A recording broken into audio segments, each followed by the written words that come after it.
It's that time of year again, time when students come back to campus here at IPFW for another year of academic learning, and also time where athletics begins another season here at IPFW. It also means it's a new season of Mastodon Spotlight as well. And on this inaugural edition of year number 6 of Mastodon Spotlight, we'll take a look back at last weekend's IPFW Soccer Showcase, and we'll talk about women's cross country and men's cross country with their head coach, Mike Frucci. Again, please stay tuned. Year number 6 of Mastodon Spotlight is about to begin right here on College 56 Sports. Are you in there?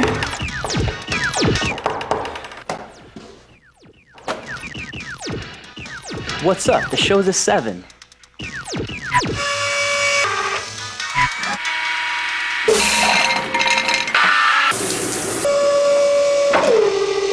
Whoa.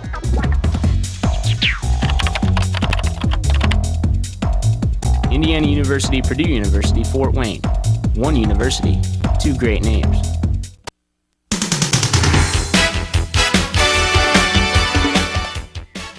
Hi again, everybody. I'm Mike Maz. Welcome to year number 6 of Mastodon Spotlight here on College 56 Sports, brought to you in part by our good friends over at Ryan Steakhouse.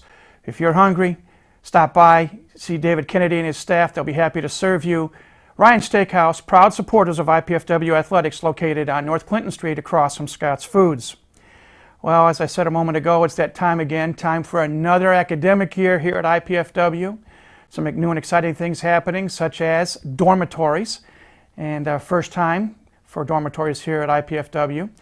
And it also means another year for athletics. And starting off the athletic year this past weekend was the annual IPFW Soccer Showcase over at the Hefner Field Soccer Complex.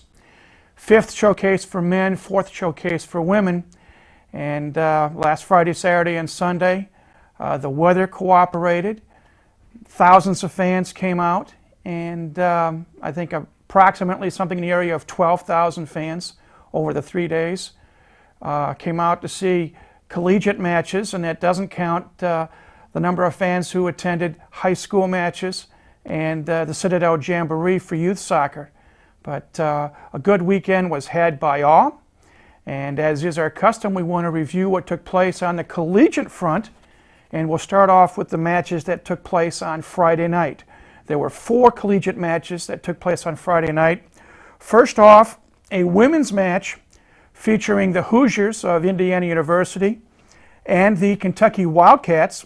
Kentucky, I believe, making their 3rd straight appearance.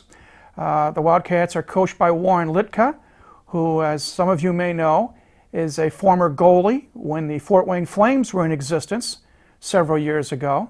And Warren brought his Wildcats up. And typical border war battle, Indiana-Kentucky. Final score was Indiana 2, Kentucky 1. All 3 goals were scored in the second half. Kim Grodek from IU got the scoring underway in the 51st minute with an unassisted goal. And just 27 seconds later, Kentucky tied it on a goal by Callie Lanphier. And it stayed that way for the better part of 11 minutes until in the 62nd minute of action, Christian Zmajeski, and I hope I pronounced that correctly, scored an unassisted goal for IU, gave the Hoosiers the lead at 2-1, and it stayed that way the rest of the way. And as I say, a typical border wars battle. Saves, Kentucky had 5, IU had 3. Fouls, each team had 11. And a good outing again. Final score in that game, Indiana 2, Kentucky 1. While that game was going on Hefner Field number 2, over at Hefner Field number 1, the IPFW women's soccer team began their 2004 season when they entertained the University of Miami of Ohio from the Mid-American Conference. Good matchup. Not so good if you're a Mastodon fan. Final score was Miami of Ohio 2, IPFW 1. In this one, Miami took an early 1-0 lead in the 20th minute of play on a goal, little skirmish in front of the net. Ashley Swinehart from Miami on a feed from Kathleen Vestica got the goal, and it was 1-0 Miami. and it stayed that way through the end of the first half. Early in the second half, IPFW tied it about 5 minutes in, or in the 51st minute of play. Lindsey Williamson from Massachusetts scored the tying goal out in front. The assist went to Brittany Saylor, and the match was tied at 1 apiece. Stayed that way until just under 3 minutes remained in the match when a deflection took place, and Ashley Swinehart of Miami got her second goal of the night. And again, less than 3 minutes to go, but put Miami up 2-1. It stayed that way. Again, final score: Miami of Ohio 2, IPFW 1. In this one, IPFW actually outshot Miami 15-14, and corner kicks favored Miami 8-3. Fouls: Miami 10, IPFW 6. Again, a good outing for the women, although they came up short. Final score again: Miami 2, IPFW 1. After those two women's matches were completed, the men started their action in the showcase. On one of the fields, it was a rematch of a match that was played last year, featuring Michigan State from the Big Ten and University of Kentucky. Kentucky, a member of the Southeastern Conference, and for soccer purposes, a member of the Mid-American Conference. And last year, these two teams played in the final match of the showcase, and Michigan State came out on top 2-0. And lo and behold, lightning struck twice, as the final in this time's matchup was again Michigan State 2, Kentucky 0. Scoreless first half. Spartans scored both their goals in the second half. In the 57th minute, Jay Managawa Webster, if I pronounced that right, scored on a feed from John Kazmarek. And then in the 72nd minute, Joe Foray scored an unassisted goal. Again, final score: Michigan State 2, Kentucky 0. Kentucky has one of the more colorful coaches in the country, in Ian Collins. And Ian wasn't too thrilled with the final result, but it still was a good match. Shots on goal were even, 14 apiece. And fouls: Kentucky 13, Michigan State 12. But again, 2-0 Michigan State over Kentucky. And then the match of the night on Friday night, a rematch of the 2003 NCAA National Championship game, which featured the Indiana Hoosiers and St. John's. And as Indiana prevailed in Jerry Yeagley's final game as a head coach back in the fall of 2003, the Hoosiers prevailed under their new head coach, Mike Freitag. Final score: 1-0. The only goal of the game came in the game's 30th minute on a goal by Mike Ambersley of IU, assisted by Jacob Peterson. Shot from about 10 yards out, and a clean goal. And that was it, 1-0. Other than that, a good, hard match. You had the feeling of a tournament game. And again, over 3,200 fans saw this one. Again, final score: IU 1, St. John's 0. And again, a very, very good soccer match there. That was on Friday night. 3 matches on Saturday. Started off with a women's match featuring the Purdue Boilermakers, making their third appearance at the showcase, and the DePaul Blue Demons out of Chicago. And one of the keynotes, and it was mentioned last week on our Soccer Showcase special by head coach Terry Stefankowitz, Nell Fettig, who played for both Bishop Luers High School and the University of North Carolina, is an assistant coach at, no, I take that back. Nell Fettig is with Northwestern. We'll get to her a little bit later. DePaul had Lindsay Dawson, who was a place kicker for Snyder High School on a football team 5 years ago. And Purdue has Addie Moppert, who just graduated from Canterbury High School, and sister of Jenny Moppert, who played at Bishop Luers.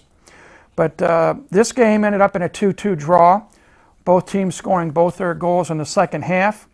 Jill Sarbaugh and Shauna Stapleton scored for Purdue, and Lauren Spacht scored both DePaul goals.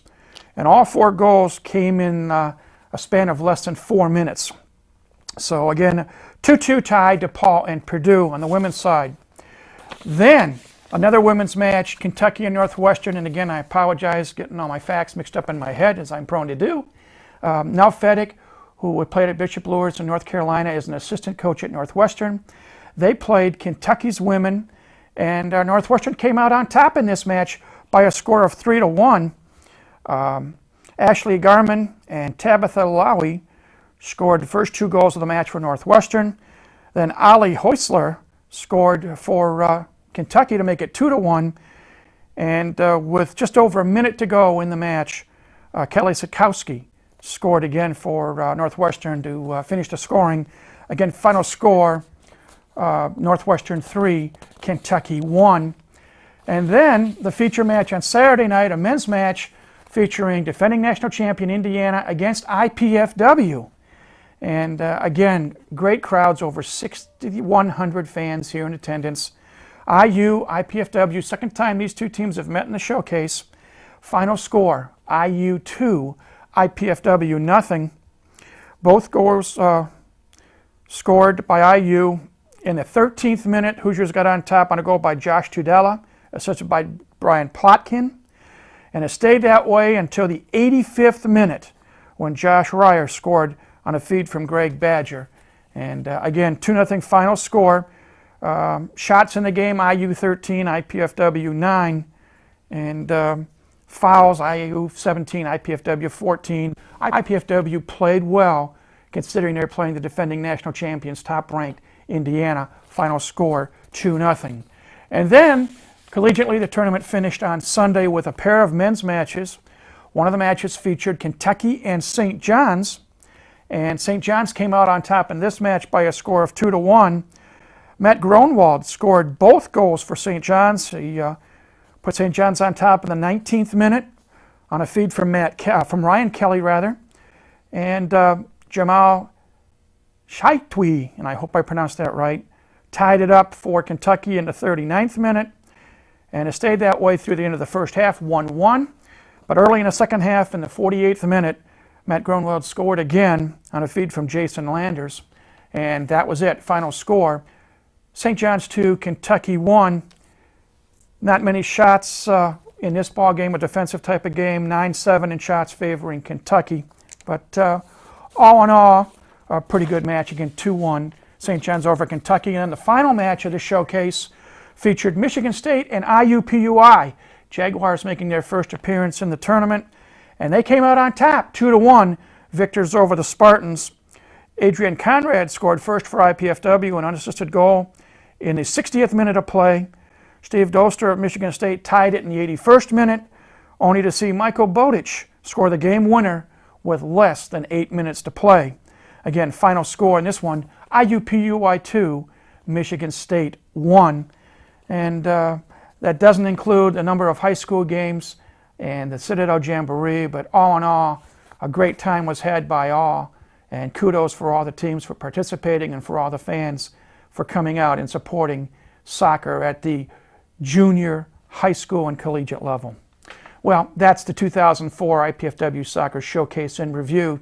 Time for a break. When we come back, we're going to have head coach Terry Stefankiewicz join us on the set and get his opinions on the recently completed 2004 IPFW Soccer Showcase. But that conversation will take place in just a moment when the Mastodon Spotlight returns right here on College 56 Sports.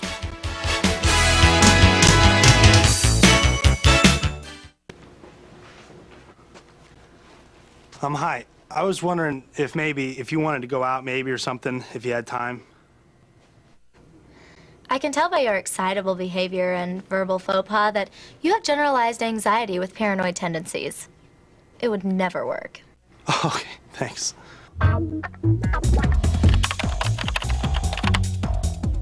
Indiana University, Purdue University, Fort Wayne. One university, two great names.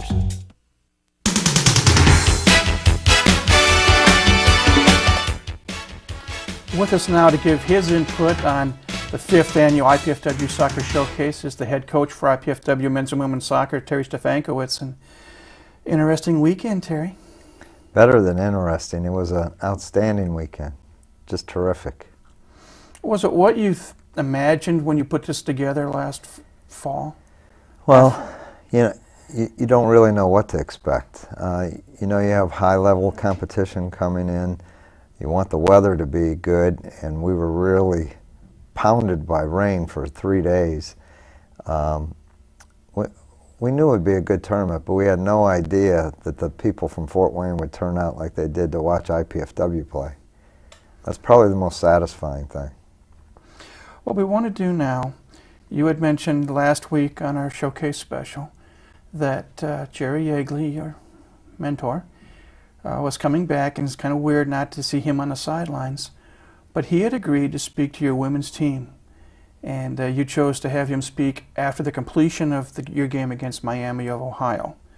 And thanks to you, you allowed us to get our cameras in to film that conversation. And John, whenever you're ready, let's play back part of that conversation that Coach Jerry Yeagley had with your women's team after your match with Miami. The score is the important thing in this game. It's an exhibition game. And the things that I think you need to take from this game is when you got your confidence going, you became much more aggressive. I thought, Terry said you got a young team, and I think for a young team, I really thought you went to the ball with conviction. There was no hesitation. You weren't playing scared after you got into some flow. And the other nice thing was you played soccer. I mean, it wasn't panic, it wasn't kick and run. You moved off the ball nicely. You played the game and tried to play the game the way it should be played. Not just to be effective, but play the beautiful game that it is. It's fun to watch. I think this team, if you build on how you built in this game, forget the score, because you could have easily won it in 2 or 3, a couple good bounces, and you had pressure on your restarts. I like the one corner kick. I mean, one of your players knocked the other one almost through the goal. You don't have that very often. On the women's side. Yes, you don't. And not on the guys' side either. So, last year we played on our team 5 freshmen. And in the beginning of the year, we had our trials and tribulations. As a matter of fact, we didn't win either exhibition game we played here. And we only won 2 of our first 11 last year. But we kept building and kept working, kept trying to do it, didn't panic and didn't get down on each other when things went bad.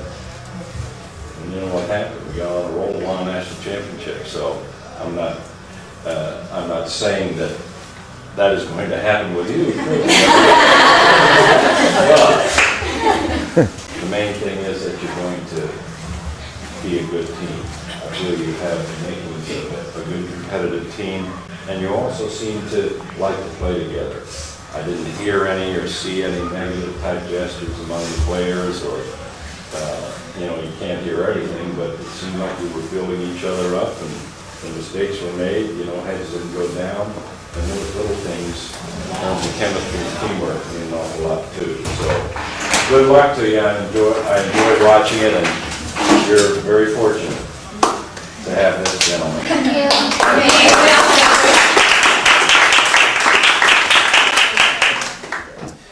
Well, interesting comments from Jerry Yeagley to your women's team. Yeah, he's analyzes the game really, really well, and he's always politically correct in his comments.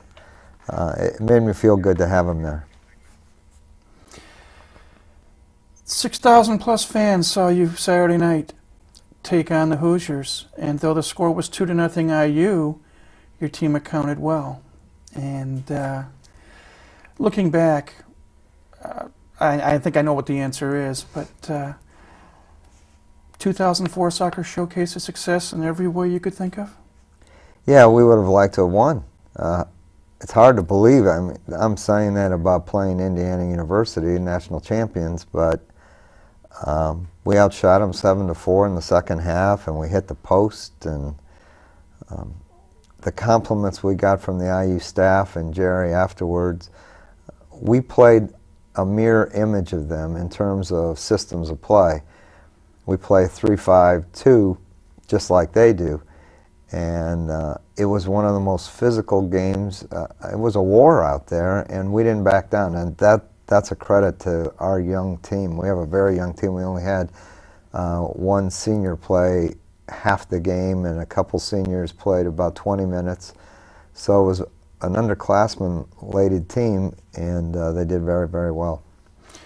Kudos on a very good weekend, and now we look forward to the regular season starting for Rio, starting this coming Friday against North Dakota State on the women's side, a game at Hefner Fields at 7 o'clock. Yeah, we want to tell people to come out and support the women's team at 7 o'clock. We're providing a free dinner, hot dogs, hamburgers, soda, potato chips. We want to have another big crowd, and I think people are having fun at IPFW soccer games now, and we want to build on that and continue it throughout the season. Again, that's Friday night, 7 o'clock, Hefner Fields. The women's team taking on North Dakota State, kickoff at 7 p.m. Thanks for coming in. Congratulations on another successful soccer showcase. Thank you, and thank you, Fort Wayne, supporting this program. It's great. We've been chatting with Terry Stefankowitz, the head men's and women's soccer coach here at IPFW, discussing the recently completed IPFW soccer showcase. Time for a break, and when we come back, it's time to change sports as well. We will talk men's and women's cross country with IPFW head men's and women's cross country coach Mike Frucci. And that conversation will take place when Mastodon Spotlight returns in just a moment.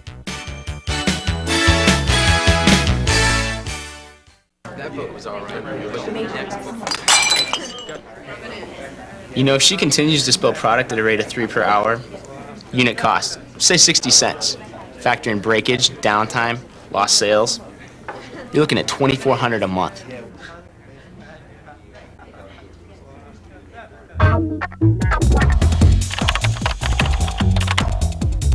Indiana University, Purdue University, Fort Wayne. One university, two great names.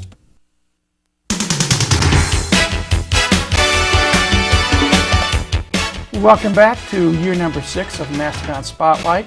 As promised, we're going to shift gears now a little bit and go away from the soccer field and head over to the hills of the cross-country course as we talk IPFW men's and women's cross-country with head coach Mike Frucci. Welcome back to the program. Good to be back, Mike. Nice to finally make arrangements so we can get you on here. Yeah. I know it's been difficult both in the cross-country end and at the track end, but I'm really appreciative that we're able to get together.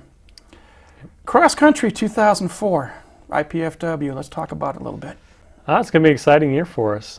These are our best teams that we've ever had, at least when I've been here as coach for the last 5 years.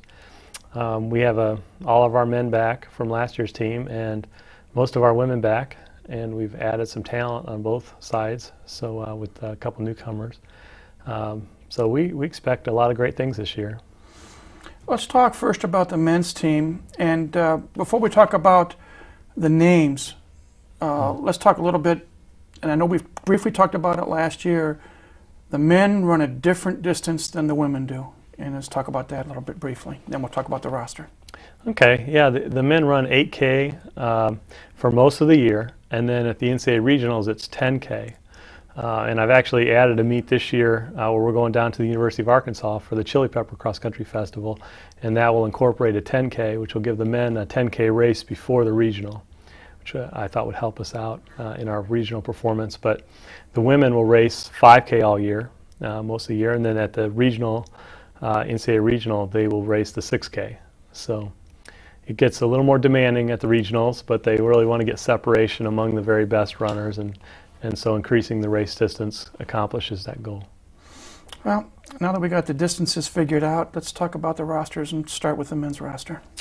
We're led by a senior this year, Ian Wilson from Homestead. He's our captain, has been here with me for 4 years. I recruited him and brought him in, and has been a real team leader in terms of working hard in practice, and we just look to rely on him. He's kind of last year was our steady rock, and we anticipate that this year he'll be our consistent performer every meet, and hopefully we'll be able to surround him with some good supporting cast. And I think with a year under the belt of many of the men that'll be the case.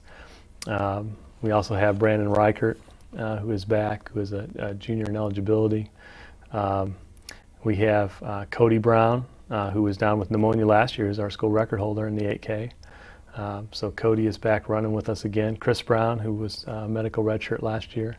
No relation? No relation. but both fine runners.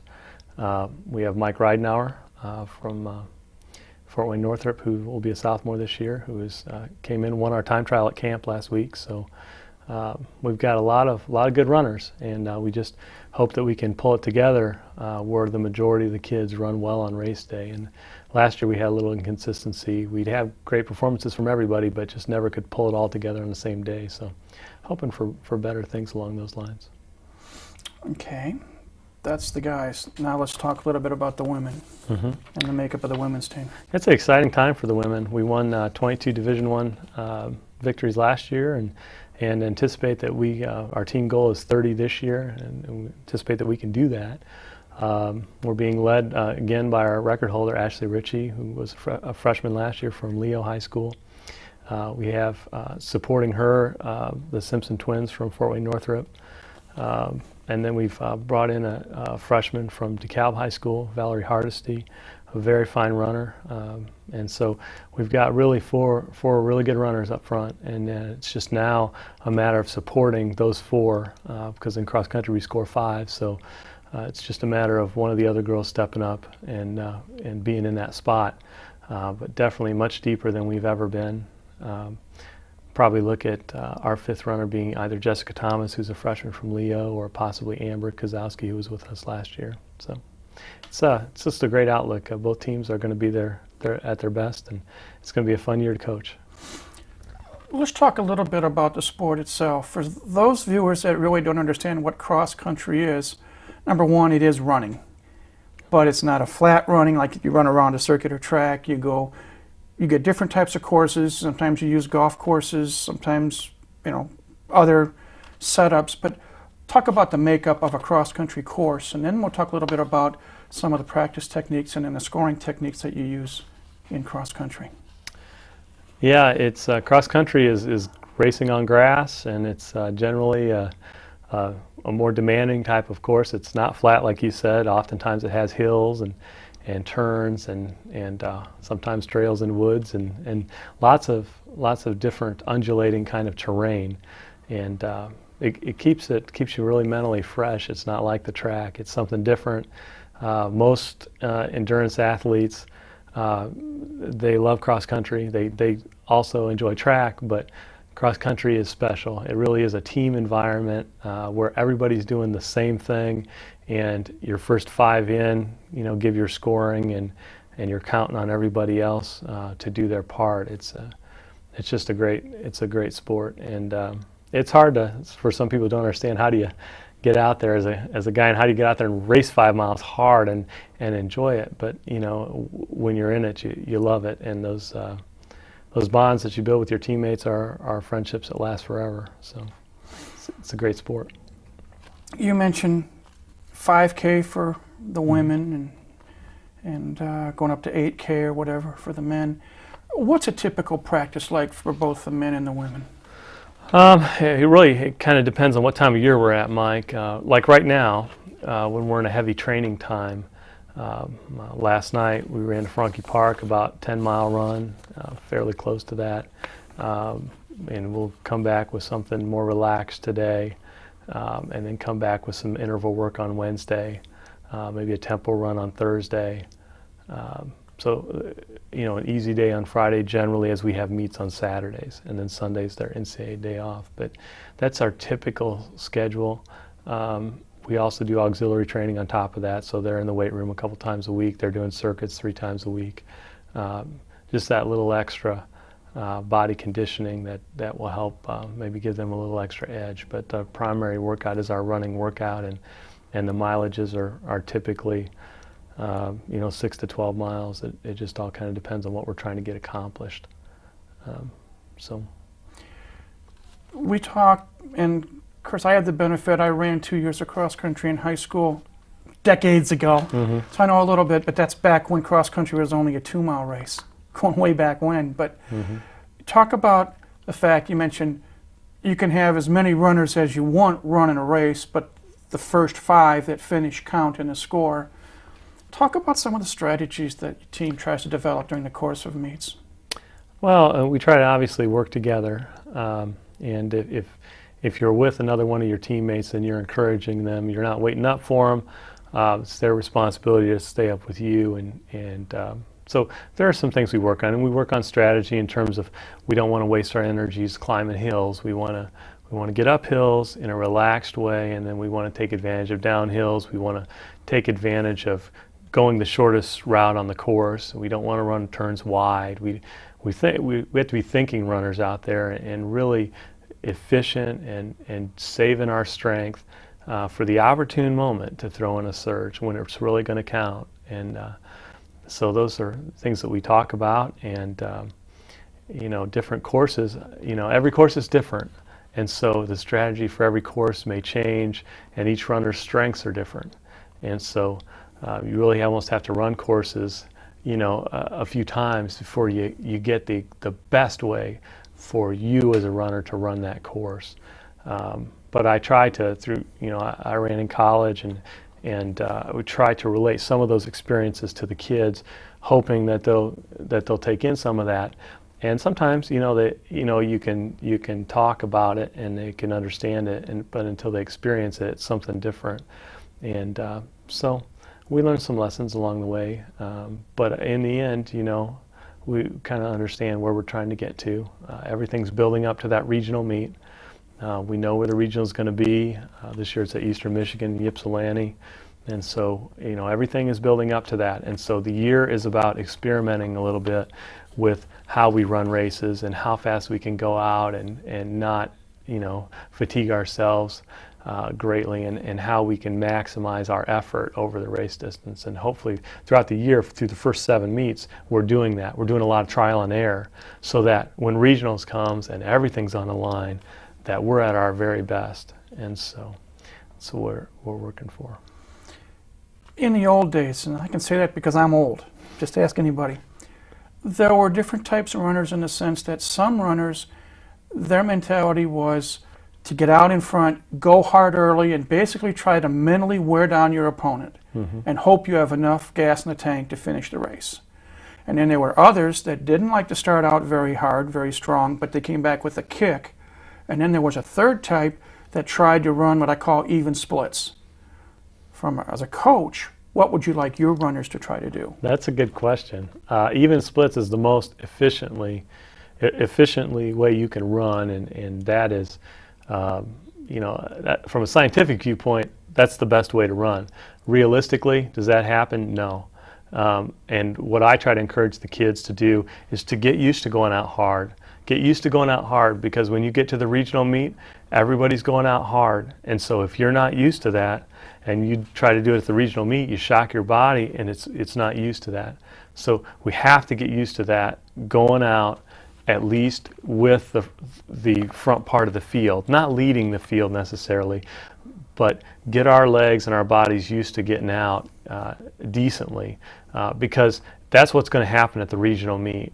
When everything's on the line for schools like Indiana and Michigan and Notre Dame and Purdue, they're going to get out hard, and we have to know how to do that and still survive the rest of the race as best we can. And so that's why really those first 7 meets are to get us in that type of framework. So, well, let's talk about the schedule.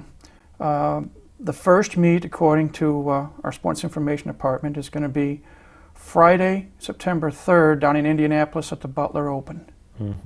And then about a week later, 8 days later, the Mel Broad Invitational over in Bowling Green, Ohio.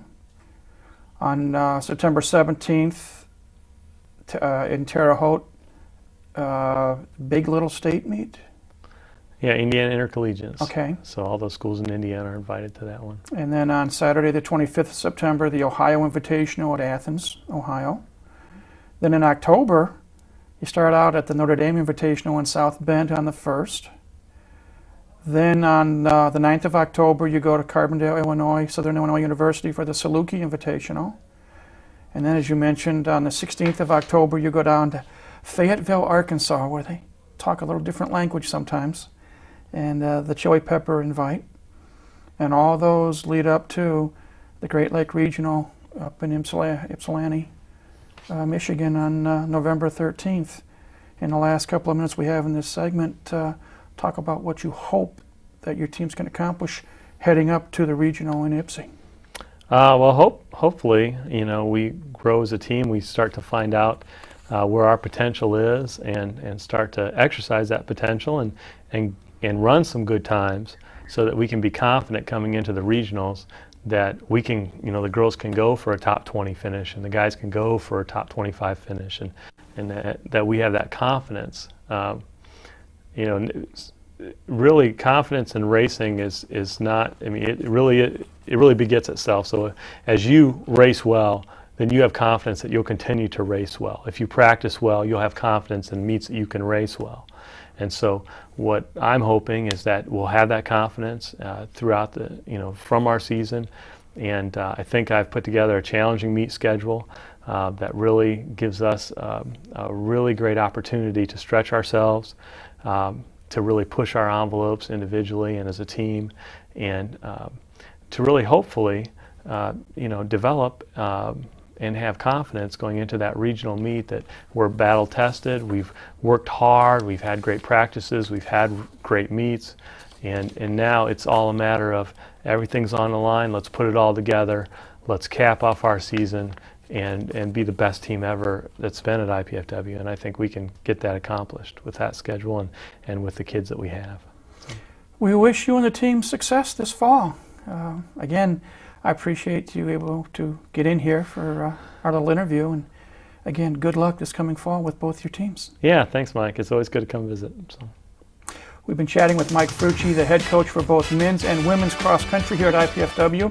We'll take a break, and when we come back, we're going to talk with a member from each of those two teams. So please stay with us. Mastodon Spotlight will return in just a moment.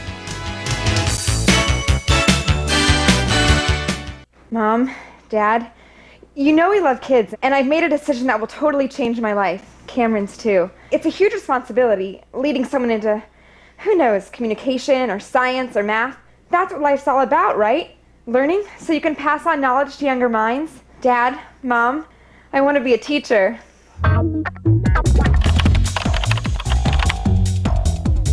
Indiana University, Purdue University, Fort Wayne. One university, two great names.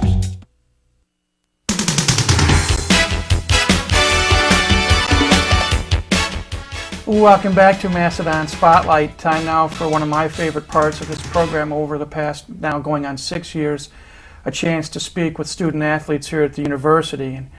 And this week we happen to have two members of the cross-country team. To my immediate right, Mike Reidenauer, a sophomore from Northrop High School from the men's team, and to Mike's right, a sophomore from Leo High School, Ashley Ritchie. And Ashley, I'm going to start with you. I'd like to be ladies first when possible. First and foremost, tell us a little bit about yourself, please. I ran for Leo High School for 4 years, cross country and track. I held a couple of records there, and I grew up out in Leo since I was about 5, and I really like to run. I don't know what else you want. I'm an education major, if that makes it. We'll get into more of that a little bit later. Mike, tell us about yourself, please. I graduated from Northrop High School in 2003. Ran under Coach Peterson, who's been there probably forever. It's a long time. And I'm a CS major, sophomore now. CS? Computer science. Oh, okay. Yeah, us old guys, we don't always know the lingo of today's college student. But to each of you, you're from this area. What led to your decision to come to IPFW and basically stay at home? Mike? I wanted to stay close to home and a college where I could run at. I couldn't see myself running at Purdue or IU. I wasn't very good in high school. I was mediocre. Have faith in yourself. I was above average, but just wanted to run at college. And Ashley? My reasons are pretty much the same as Mike. I wanted to stay close to home. I had looked at other colleges, but none of them really seemed too interested in recruiting me for running, and then Coach Frucci started talking to me, and so I figured IPFW was a good place to go. Both of you ran last year. you not only ran cross country, but you ran track as well. And Ashley, I know on this program, though we weren't able to have you on, your name was mentioned many times last spring because you had a tremendous amount of success running track. I asked this off air, but I'll ask you on air again too. What's more enjoyable, running cross country or running track? Definitely cross country. And the reason is? Well, I run the longer distances in track, so it gets pretty boring running around a black circle for, as many laps as I do. And cross country is just fun, and I enjoy it a lot more. Mike, what do you like better? I enjoy both. Like whichever season I'm in, I just find things to enjoy, like the shorter races on the track and then the longer races on the grass and cross country. They're just both fun for me.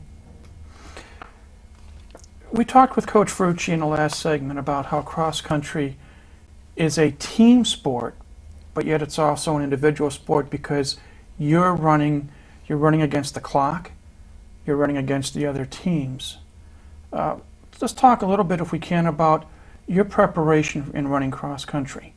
Not just the physical part, because obviously you run miles and miles and miles per week, but let's talk the physical part and let's talk the mental part of cross country and how you prepare to run in meets. Mike, we'll start with you. It has to do with physical, but it's also mental. Like staying up right in the front during all the workouts, it just gives me a mental edge that I know I can stay ahead in the meets too.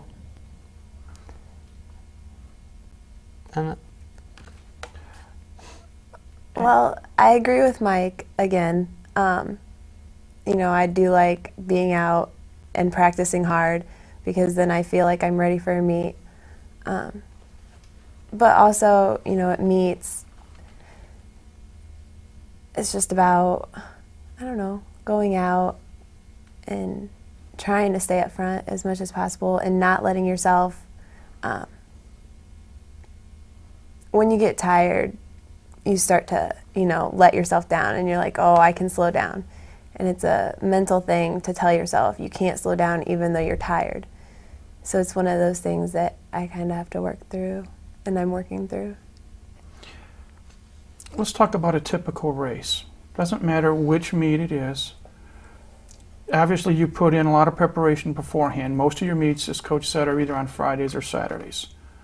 Let's say, the first meet that's going to come up for you folks is going to be on the 3rd of September down in Indianapolis, the Butler Open. So you're going to be practicing this week and next week, and then you're going to go down to Indy. What do you hope to accomplish on that first meet? I mean, obviously you'd love to win and win the race, but we also have to be somewhat realistic because everybody else that's running has the same idea. So what are your mindsets hope to be for that first meet in about 10, 12 days or so? Mike? It's going to be a small meet. Just for the guys, it's us and Butler, and for the girls, it's them, Butler, and Ball State, I believe. And I just want to stay up right with the Butler guys because it's going to be a small race, just us and them, and just stay up with them as long as I can because they have a very good team. My goal would probably be to, go out and run hard.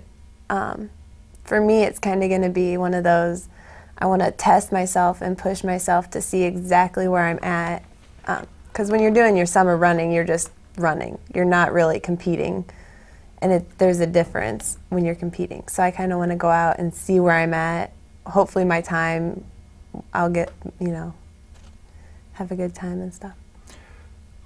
Coach Frucci and I talked in the last segment a little bit about the fact that you can have as many teammates as you want, on the team, and everyone can run the race, but it's the first 5 that score.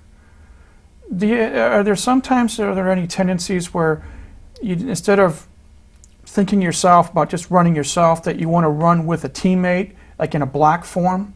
Does those thoughts ever come into play during a meet to try to get the better team score, or is it just simply, I'm going out to beat everybody? Ashley? For me, not really, because I know my girls, and Like, I know that if I go out hard, they will stay with me for as long as they possibly can. Or, you know, they will try and stay with me throughout the whole race. And if I do that and they do what they're supposed to do, then we'll all be close no matter what. So I would say not really. No. And Mike? Well, for me, I'd much rather run behind one of my teammates than be leading them. I don't feel confident leading at a good pace. I'm much more of a follower than a leader. Hopes and goals for this coming season. You first, Mike. I just hope to improve each year. Like, I had a good freshman year, I believe, and if I improve on that, that'd be great. And Ashley? I would have to say my hopes and goals would be to continue to improve on my freshman season. I think I have a lot of expectations on me right now, and I hope I can meet all those expectations. How many of those expectations are self-expectations? A lot, because I don't want to let anybody down, and I want to continue to keep improving because it felt good to be noticed and, you know. I can't let either of you leave here without asking you the inevitable question. What's it like running for Coach Frucci? Ashley, you first. Not to put you on the spot, but to put you on the spot. I've really enjoyed it, actually. I didn't know exactly what to expect from him when I first started last year, and I think that he's a good coach, and he runs the workouts well. I've really done well under his workouts, and so it's been a fun time. Mike? Well, I had a high school coach that was very good too. So I was expecting somebody good. So Coach Frucci was what I expected. I'm not sure how to answer that question. However you wish. Not to put you on the spot, Yeah. but I usually do throw this curveball at our student athletes just to see how they feel about their coach. I want to thank you both for coming in. Want to wish you the best of luck this coming fall, and stay healthy and run hard, run well, and we'll see how things go as the season progresses. But thanks again for coming in. Thanks. Thanks. We've been chatting with two members of the IPFW cross-country teams, Mike Ridenauer, a sophomore from Northrop High School, a member of the men's team, and Ashley Ritchie, a sophomore from Leo High School, a member of the women's team. We'll take our final break, and then I'll come back with some final thoughts on this first edition of the 6th year of Mastodon Spotlight in just a moment.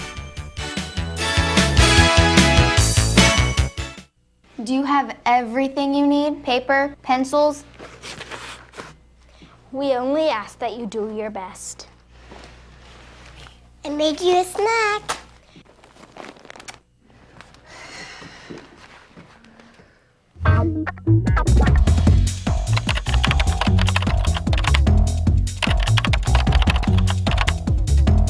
Indiana University, Purdue University, Fort Wayne.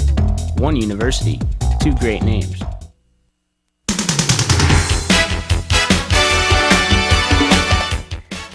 Welcome back to Mastodon Spotlight.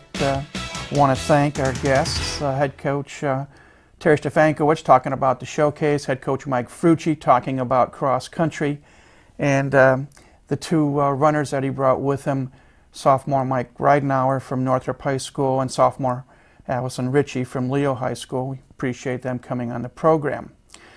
And our time is almost up for this first show of the new year number 6 of Mastodon Spotlight. Just want to remind you of a couple of things. Athletics are getting into full swing. IPFW actually has a new sport this year that we'll talk about in a few weeks as well. We briefly touched on it last spring, and that is women's golf. And that's going to be exciting. Men's and women's golf. We have men's and women's tennis, men's and women's soccer. Of course, we have men's and women's basketball, men's and women's volleyball, baseball, softball, women's track, both indoor and outdoor. All the sports that are needed to be a fully accredited NCAA Division I member. But Now that you saw the soccer showcase that kicked off the IPFW athletics season, up ahead, as we mentioned briefly with Mike Frucci, men's and women's cross country begins their season on September the 3rd down in Indianapolis at the Butler Open, Butler University. Other sports that will take place soon, we mentioned women's soccer has a match this Friday night. Again, this Friday night, the 27th at 7 p.m. As Terry Stefankowitz mentioned a few moments ago, dinner is on IPFW. If you like hot dogs and burgers and pop and so forth, come on out to Hefner Fields Complex, 7 o'clock. The women's team gets the regular season underway when they entertain North Dakota State. Again, the game will start at 7 p.m. Men's soccer team, their first match is going to take place on September 1st when they travel to suburban Chicago, Evanston, Illinois, to take on the Northwestern Wildcats. Men's and women's golf will begin later on in September. For the women's team, and again, that's a new sport here, they're going to go down to Muncie to take part in a 54-hole tournament on September 10th, 11th, and 12th. And then on the 12th and 13th, the men's team, and both men's and women's golf teams are being coached by Jeff Marsh. They're going to travel over to Bowling Green State University in Bowling Green, Ohio, for, I believe, a 36-hole get-together. Men's and women's tennis teams are getting together, and we hope to have Eric Burns on next week. And they're going to get their fall seasons underway. And I believe in about the next 3 to 4 weeks, we're also going to see a little bit of softball. And I believe Billy Gernon's got a couple of baseball games lined up, but we'll confirm that as we go along. And not to leave anybody out, women's volleyball will begin their season next week. And this gives me a chance to plug a new show that's going to take place here on College 56 Sports. It's a show that will be called The Kelly Hartley Hutton Show.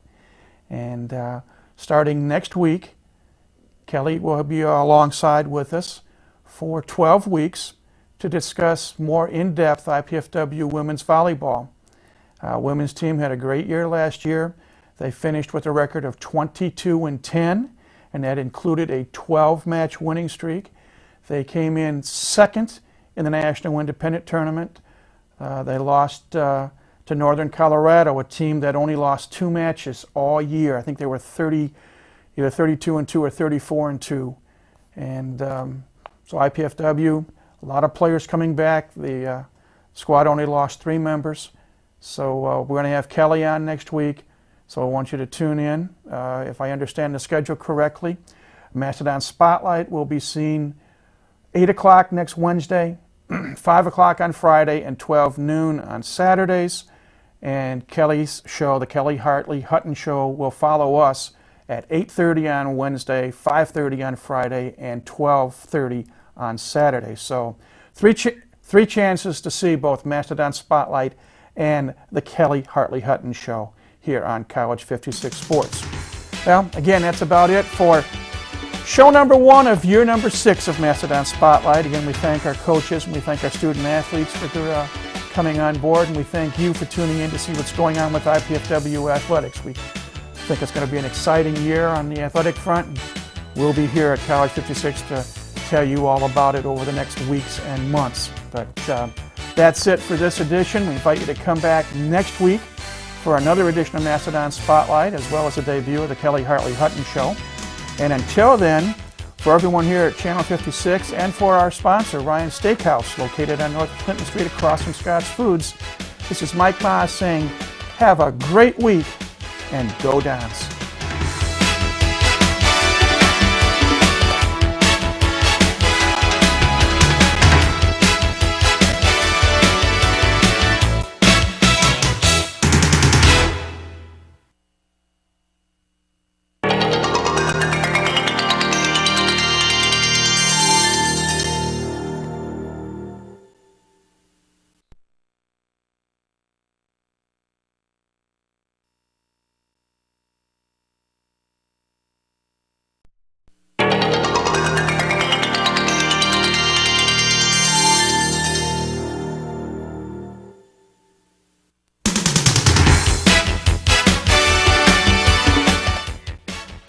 two sports officially got underway for IPFW this past weekend: women's tennis and women's soccer. On this week's edition of Mastodon Spotlight, we'll let you know what happened with both of those sports. We're going to talk tennis with head coach Eric Burns, and we'll be chatting with three members of the IPFW women's soccer team. That and more on Mastodon Spotlight. Please stay tuned. It's coming up next right here on College 56 Sports.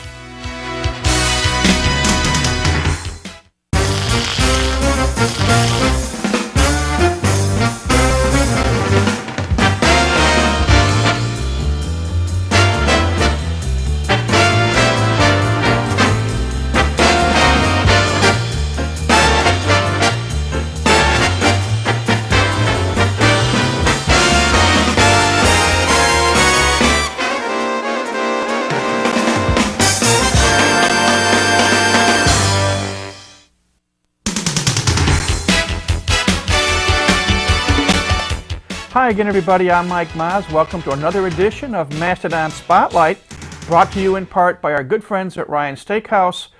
They're located on North Clinton Street across from Scott's Foods. As I said a moment ago, two new sports got underway, or I should say the seasons for two sports got underway this past weekend. And as is our custom, we like to review what's taken place over the previous week. We'll start off with women's soccer. Though they did play a match in the soccer showcase against Miami of Ohio, the season for real started this past Friday night at the Hefner Field Soccer Complex, and in a game that was delayed twice by atrocious weather, lightning and thunder and storms. The IPFW women's team did prevail as they defeated North Dakota State in double overtime. Final score, IPFW 2, North Dakota State 1. And looking back at the match, IPFW took the early lead at the 26-minute mark of the first half when freshman Melissa Ellison scored. Short shot. Was 1-0 at halftime, and it stayed that way until the 69th minute. Again, in soccer, they play two 45-minute halves.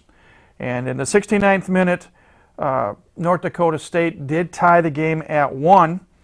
And that's the way regulation ended. And when the teams are tied at the end of 90 minutes, they play potentially two 10-minute overtime periods.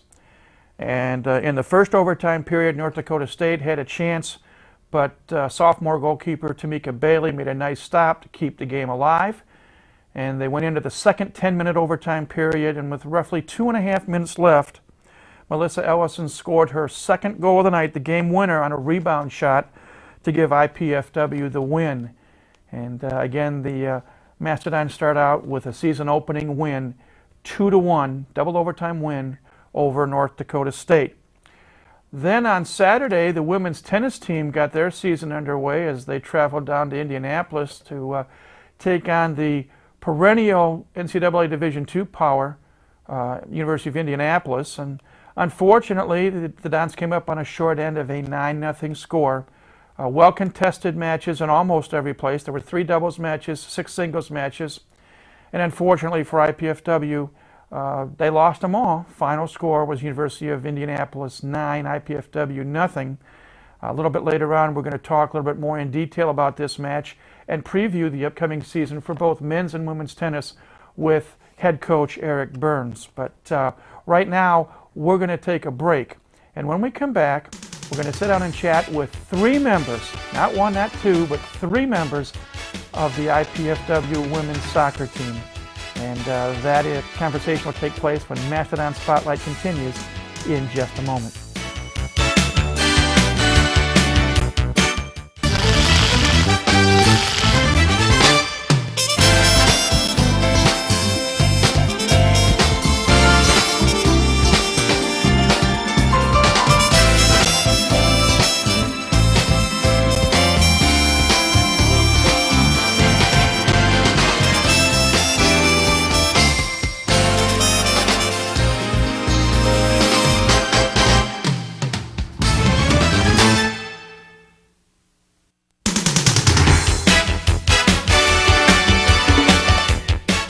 Welcome back to Mastodon Spotlight. Time now to have a chat with 3 members, 3 student athletes here at IPFW, all members of the women's soccer team.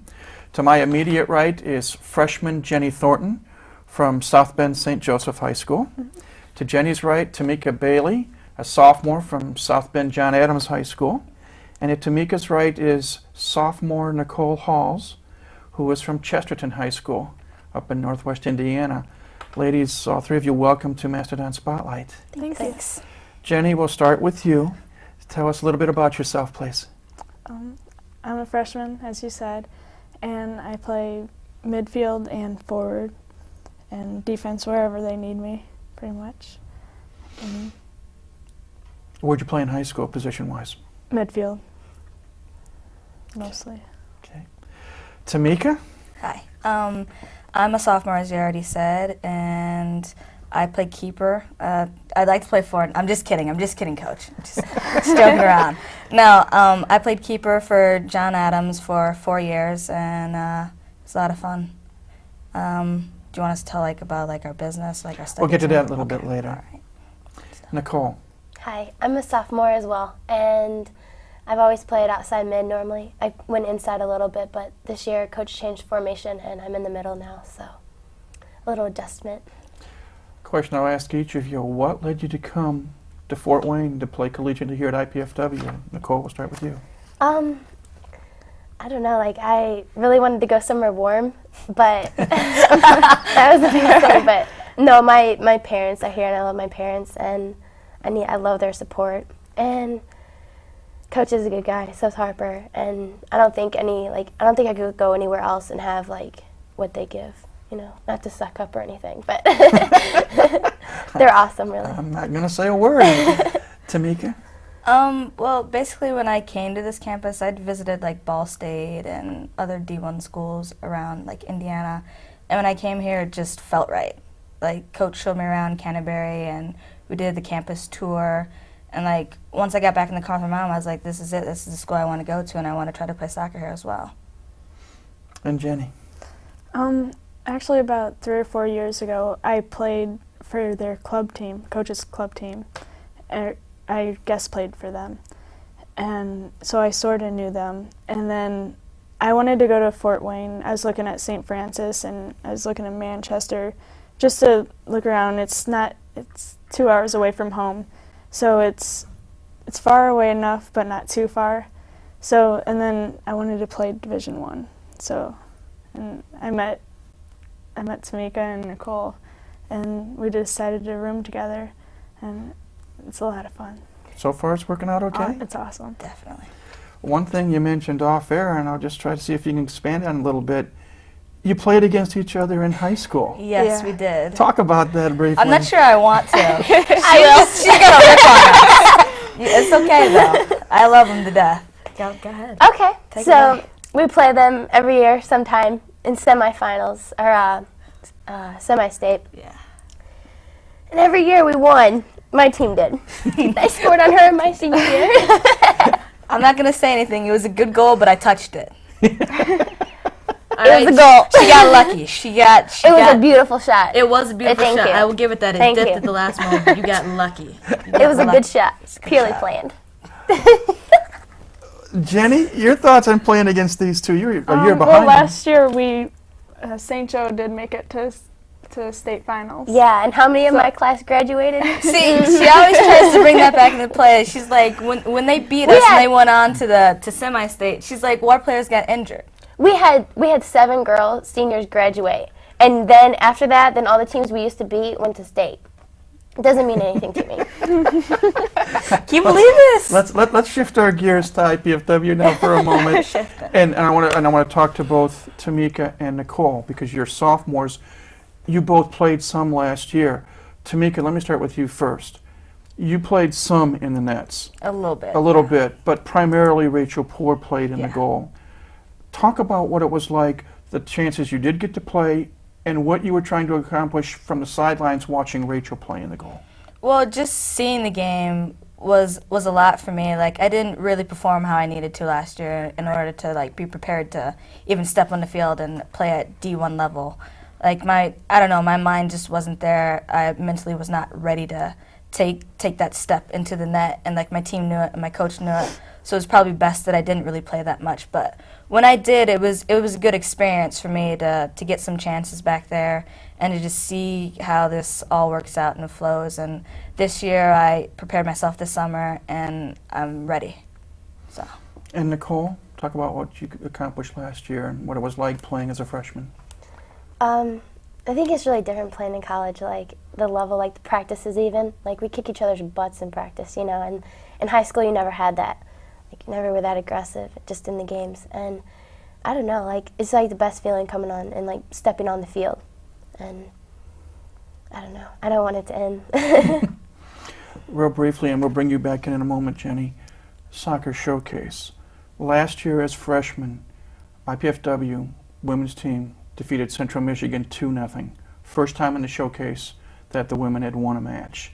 And you played part of that match, yeah. I know, and we talked after the match, Nicole, last year.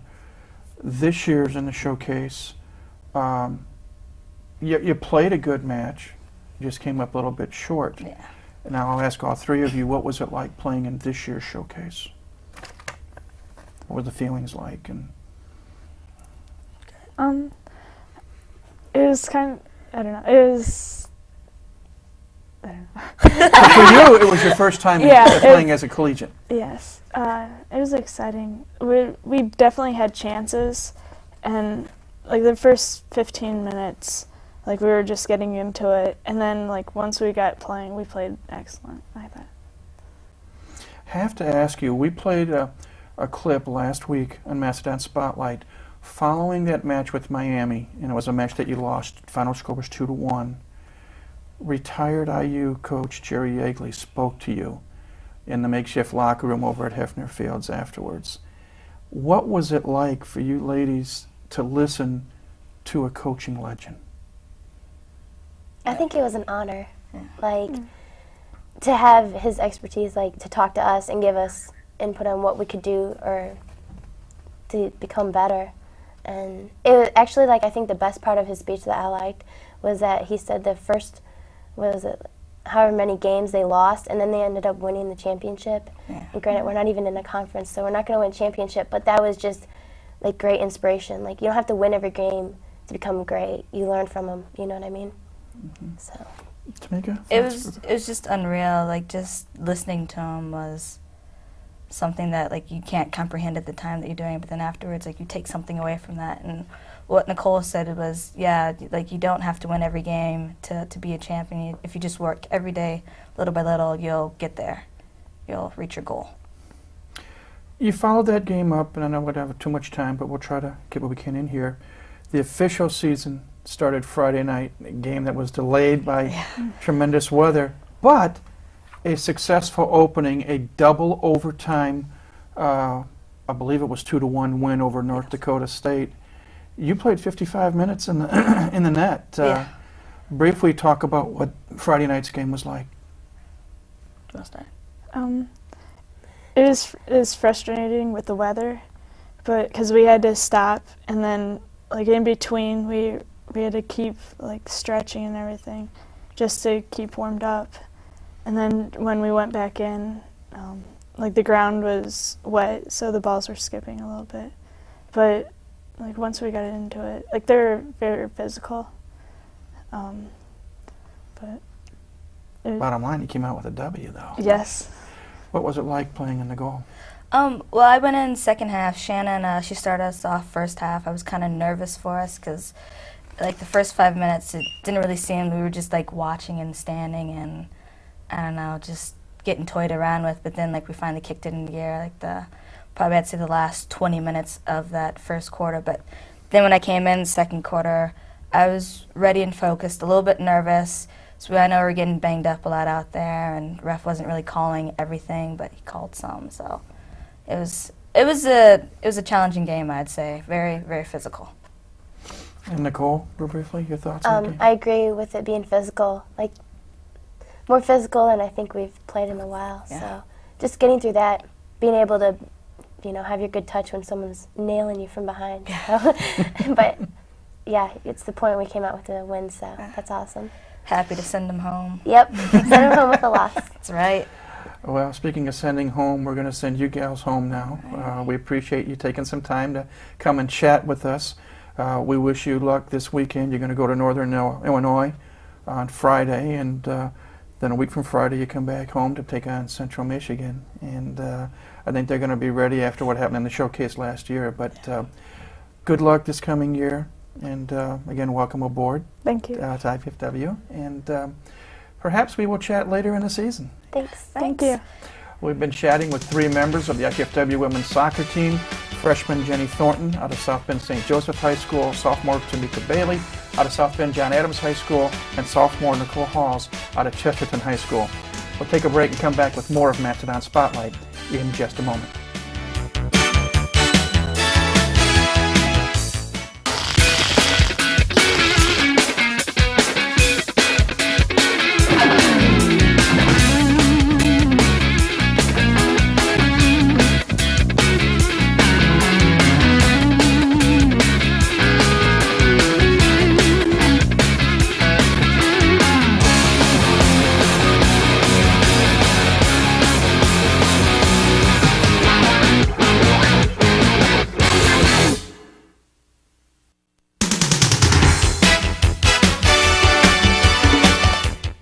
Welcome back to Mastodon Spotlight.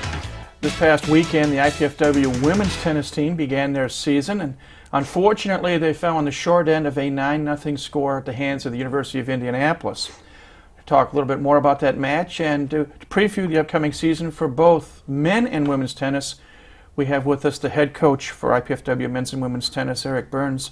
Welcome back. Yeah, thanks for having me. And sorry you're not feeling so well, but we'll try to make it as painless as possible. Yeah. It's been pretty rough. Women's tennis got underway last weekend, and unfortunately they fell to the University of Indianapolis, but the Greyhounds have had a pretty good program for a long time. Well, yeah, we've played them the last 3 years. They've been nationally ranked the last 2, making a tournament appearance, and they're a strong team, and we kind of use it as just a tune-up match. We only get 5 days of practice before we can go out there and play them. That's tough. Anytime you got to try to throw some doubles lineups together, and on top of that we got some class issues, so we got some kids that kind of hit with me individually sometimes, so we can't have everyone there, and so it makes it tough. But we played them as well as we've played them in the 3 years I've been here. Had definitely some chances to win. The doubles, we were very close, and we were playing Division II format where every match counts as a point, so if we could have gotten off to a good start and gotten those 3 doubles matches, that would have turned things, but unfortunately we came out on the losing end in all 3 of those, and that's a tough deficit to overcome in 6 singles matches to win 5 out of the 6. Briefly, let's talk about the makeup of this year's women's tennis team. Well, we've got one senior, that's Jill Carey. She played 2 singles for us last year. First match she played 4 singles, but the lineup is just up for grabs at this point, so she could end up just about anywhere. Actually, we got another senior. She's actually her junior year in eligibility, but she'll be finishing after this year. So that's Jackie Eckwright. She's our 8 singles player right now. Plays 4 doubles, but has been close and has been improving this fall and did some work this summer to really improve her game. So she'll be battling for that 6th spot. And then we've got one junior. That's Beth Miller. Really has made great improvements to her game. She played 3 the first match for us. Then we've got, 2 sophomores. Let me think. No, actually I forgot Jennifer Poppy. She's a junior. And she's also kind of in that mix, battling it out for 6 right now. Worked on her game quite a bit this summer. That's one thing about the girls. They really did get out this summer and do some individual work with me. They can do 2 hours of voluntary skills instruction during the summer, and they came in and they did that. So the team is much improved. Moving on to sophomores, we've got Lisa Bartelheim back. Great player, independent freshman of the year last year. And then we've got Jessica Vervink. And then the 2 freshmen are Ashley Colson. She's from San Diego, California, and she moved in and played 1 in our first match. Pretty strong player, and it's definitely going to help us at the top. And then we've got Hannah Hager, also a freshman from Wapakoneta, Ohio, and she played 2 singles in the first match. So our freshmen are playing 1-2 right now, and so we're definitely a better team. We've we've moved some players down in the lineup from last year, and we should be a lot stronger. Let's briefly talk about the men's team now and their makeup. Well, let's see. I've got 12 guys, so it's going to be kind of tough to remember all these guys, but I'll do my best here. A couple seniors, Ian Lionheart and Jesse Nico. Nico runs out of eligibility at the end of the fall, so we'll just have him for fall. But then Lionheart's here the whole year. Let's see, juniors. I've got about 6 or 7 juniors. Whatever ones you want to mention. Well, I'd like to mention them all, but they're all kind of in the mix. The team this year is really balanced. The guys, probably 4 or 5 through 12, are going to be battling it out for those bottom couple of spots. So I won't get into details of each player, but we've got several juniors back. One sophomore, Carlos Gonzalez, and then actually I'll talk about the new players a little bit. We have a junior college transfer here. His name's Landry Zoudier. He's from Cameroon, and he came from Sinclair Community College out of Dayton, Ohio. We've got 3 freshmen. One is Nabu Murad, and he's from Brazil. Top junior in their country, so he should come in and help us out right away. Tony Midson is from Fort Wayne, played at Carroll. He's in as a freshman, and then we've got another freshman, Nathan Jones, from Lexington, Ohio, and he played for their state championship team over there in Ohio. And Ohio tennis is pretty strong, so he's a good player, brings in good credentials. So the team this year is just probably by far the best we've had since I've been here, and I expect great things from the men. Real briefly, we're almost out of time, unfortunately. What's ahead in the next week or so for each of the teams? Well, this weekend's off, and then right after Labor Day, the guys will get started with practice. They haven't started practicing yet, and their first invitational comes up at Ball State on September 17th through the 19th. And then the women are off this weekend as well. We'll regroup and try to go back. We'll go to Akron on, I believe it's next Sunday, the 12th. For a match with Akron and St. Francis of Pennsylvania. So I think we'll have some better results, and we'll just keep on working on it and improving every match. We wish you well, both physically, hope you get over what you've got now, and also for the teams. And we'll have you back a little bit down the road and give us an update on how both teams are progressing. All right, thanks. We've been chatting with Eric Burns, the head coach for both men's and women's tennis here at IPFW. We'll take a break and come back with more of Mastodon Spotlight in just a moment.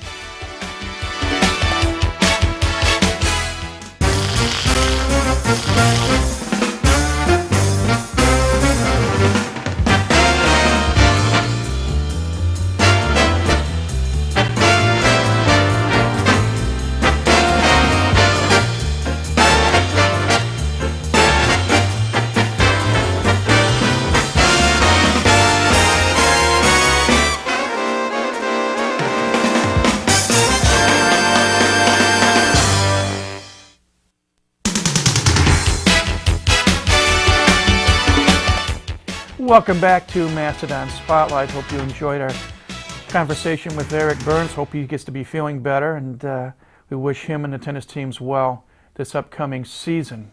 Well, up ahead this weekend, more action on the IPFW athletic front. We're going to start with soccer. As this program, if you're watching this program on Wednesday, the IPFW men's team begins their season in earnest as they are in Chicago, suburban Chicago, Evanston, Illinois, taking on the Northwestern Wildcats, and from the Big Ten. So we wish Coach Terry Stefankowitz and assistant Mike Harper and the men's team all the luck as they're going to take on Northwestern. These two teams did play 2 years ago in Chicago, and it was a close game, and Northwestern prevailed. So IPFW is out for revenge. They start their season on Wednesday. And then later on, they're going to go to University of Wisconsin-Green Bay on Saturday and Sunday to take part in a tournament, as they will be playing Lipscomb and Niagara up in Green Bay, Wisconsin. So 3 matches this weekend to start the IPFW men's soccer schedule. As we talked about with the women, they have 1 match this week, and that's on Friday at Northern Illinois. And then a week from Friday, they'll be home to take on the Chippewas from Central Michigan University, a team they defeated in last year's soccer showcase by a score of 2-0. So we wish them well on the road at Northern Illinois this Friday. And then finally, women's volleyball gets underway. Again, if you're watching, and Mastodon Spotlight is seen 3 times a week on Wednesdays, Fridays, and Saturdays. If you're catching us on Wednesday, tonight they're opening up the schedule with a match against the University of Albany. And then this weekend, they travel down to Central Florida, and they're going to take part in the Central Florida Invitational, where on Friday they'll be playing Cleveland State, and then on Saturday they're going to take on SEC-powered Louisiana State and then host Central Florida. So we wish the lady volleyball team the best of luck, and what we're going to invite you to do now is to stay tuned, because once we're done here in a few moments on Mastodon Spotlight, the inaugural Kelly's Corner show will take place, as we're going to devote 12 weeks to IPFW women's volleyball with head coach Kelly Hartley Hutton. And throughout the course of the next 12 weeks, we'll not only have Kelly with us, but we'll have members of the team. We hope to have highlights, and we're even going to have some instructional volleyball that'll take place as well. And we're really excited and looking forward to bringing you a show designed to cover primarily IPFW women's volleyball. But that'll take place in just a few minutes. Right now, it's time for us to say goodbye as far as Mastodon Spotlight is concerned.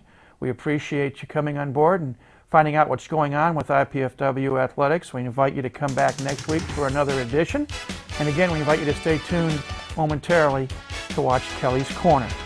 But until then, for everyone here at College 56 Sports and our sponsor, Ryan Steakhouse, again located on North Clinton Street across from Scott's Foods, this is Mike Maas saying, have a great week and go Dons.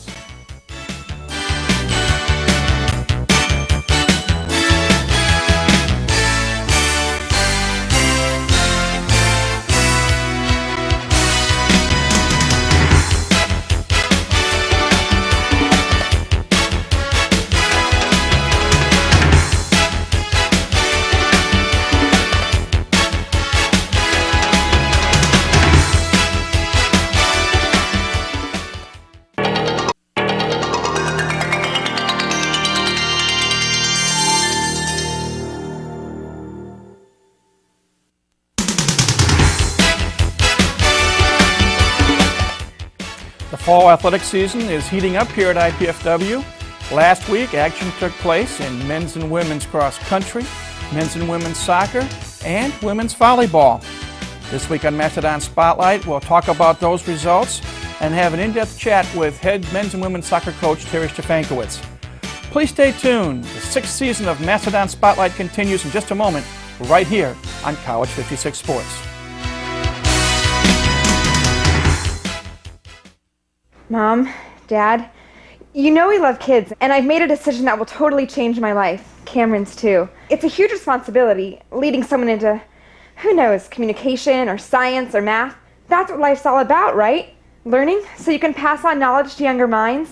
Dad, Mom, I want to be a teacher.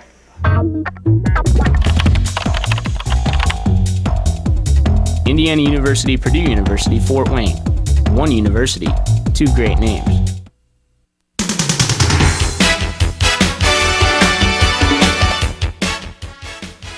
Hi again, everybody. I'm Mike Maas. Welcome to another edition of Mastodon Spotlight, brought to you in part by our good friends Ryan Steakhouse, located on North Clinton Street across from Scott's Foods.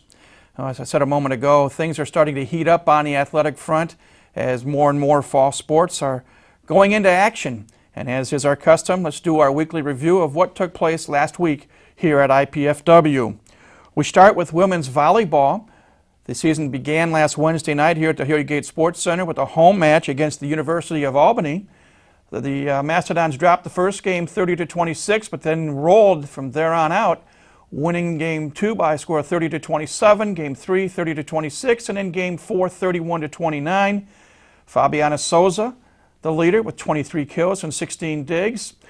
Sophomore Nicole Howe from Bishop Luers, 8 kills, 8 digs. Freshman Sanara Martins from Brazil, 7 kills, 17 digs, and setter Ashley Roth off the bench coming in with 31 assists and 11 digs. That was Wednesday night. Then the team was supposed to go to Central Florida to participate in a weekend tournament. However, a hurricane spelled doom to that idea, but Coach Kelly Hartley-Hutton was able to get into a tournament in Evanston, Illinois at Northwestern University. 3 matches in 2 days. Match number 1, Saturday night, they took on the Wildcats, a 5-set affair, and the Wildcats prevailed by scores of 26-30, 30-27, 29-31, 30-22, and 15-13 in the 5th. Again, Fabiana Souza with 22 kills, 7 digs leading the way. Ashley Roth from the setter position, 59 assists and 5 digs, and you can see some of the other participants as well. That was the first loss of the season. Then on Saturday, they took on 4th-ranked and defending national runner-up Florida. And the Gators showed why they are one of the top teams in the country, winning by scores of 30-15, 30-19, and 30-20. Fabiana Souza, 13 kills and 7 digs, leading the way for the Dons there.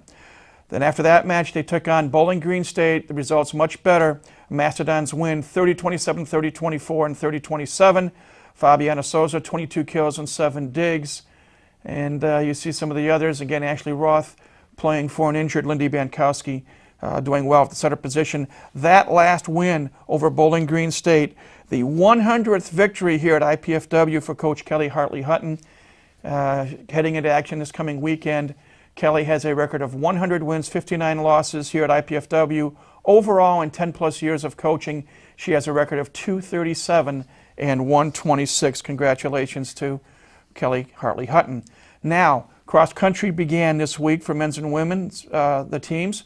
They were down in Indianapolis at the Butler Open, and the results on the men's team, it was a 2-team race, and in this case, the low score wins. Butler wins 16-48. Ian Brown leading the way for the Dons. 5th place finish, 22-14. Cody Brown in 9th, Mike Reidenauer in 10th, Chris Brown in 11th, and Andrew Nelson in 13th. The women's team also participated. It was a 3-way meet between Butler, Ball State, and IPFW. Ball State came out on top. IPFW trailed in 3rd. Lauren Simpson from Northrop High School finished 6th. Ashley Ritchie from Leo finished 7th. Kristen Simpson from Northrop finished 11th. And then Valerie Hardesty 16th and Jessica Thomas 18th. So cross country is underway. Now, soccer. Women's soccer had their first road match of the year. They went to Northern Illinois last Friday night, and they lost a tough 1-0 game as there's only 1 goal scored at the 30-minute mark. Women's team now 1-1. Men's team, a little bit better in terms of results. They also had their opening match on the road at Northwestern. The Wildcats in the Big Ten prevailed in that match 2-0. Peter High played well in the goal, but again, 2-0 Northwestern on Wednesday night. Then they also got on the road and they traveled up to Wisconsin Green Bay for a tournament, and they played Niagara on Saturday and they won 5-1. And Seth Fishelson and Chaz Perry each scored a pair of goals. And then on the Sunday match, they defeated Lipscomb 6-1. And again, 6 different players scoring. And on a goal differential, IPFW won the Wisconsin Green Bay tournament. So that's what's happened last week here at IPFW. Time for a break. When we come back, we're going to sit down and talk more in depth about how the soccer teams fared with head coach Terry Stefankowitz. But that conversation will take place when Mastodon Spotlight continues in just a moment. IPFW is turning 40 and you're invited to the party. It all starts at 5 o'clock on Tuesday, September 14th. Come on out to the campus where you'll groove with the sounds of Spike and the Bulldogs. See the dedication of a life-size bronze statue of the IPFW Mastodon. Enjoy free food. And at 7:30, the Capitol Steps, a comedy troupe of former and current staffers on Capitol Hill, are equal opportunity offenders. And don't forget the birthday cake. It's all free and open to the public, 5 to 9:30, Tuesday, September 14th.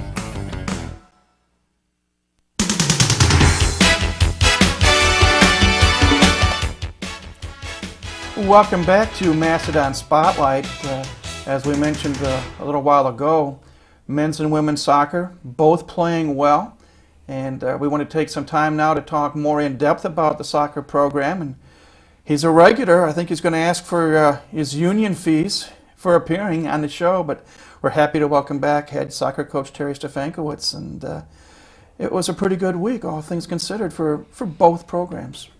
Yeah, it was a pretty good week. It wasn't perfect. We went to Northern Illinois and they were undefeated. And we had a pretty good scattering report. We had a pretty good week of training. We knew exactly what we wanted to do. And it was a strange situation. The first 20 minutes, we played flawlessly. We had 3 point-blank shots on goal. One, Melissa Ellison, who I think we're going to talk about later. She took a ball off the keeper, prepared it probably 6 yards from goal and just hit a bullet, and some girl on the goal line just stuck a leg out and it popped straight up in the air and went over the top. Those are the goals we have to finish, and we had 3 of those in the first 10 minutes. And after the first 20 minutes, the tide started to turn and we didn't play as well the rest of the game, ended up losing 1-0. Northern Illinois scored the only goal at the 30-minute mark off a corner kick, and that's a problem that existed last year and the year before, a problem with corner kicks. And it is presently. The men have given up a few restart goals this year, and then this one for the women, it was one in which the ball dropped in around the 6. It was a tall girl. She got up and headed it, but we didn't attack the ball. Our 4 backs or Tamika. So, it's a sad thing that you lose on one split second and you play for 90 minutes, but that's the game of soccer. I like to play with numbers, and when we look back at this match, shots even at 13. Both teams had 7 shots in the first half, 6 shots in the second half. Saves, IPFW had 7, Northern Illinois had 6. Corner kicks, you had 6 to their 2, and a little bit of a, well, maybe you correct me, fouls, 17 for the Dons, 12 for the Huskies. A little bit on the rough side, perhaps? Probably more on their side than our side. They started to kind of dictate to us with the physical play midway through the first half, and that really continued in the second half. I'm not one to downplay the officials, but I think he let their side play a little bit more physically than us. I want to ask a question. The other thing I noticed about the game, you played Tamika Bailey, who we had on the program last week, in the goal the first half, and then Shannon Lynn in the second half. And you did that in the showcase as well.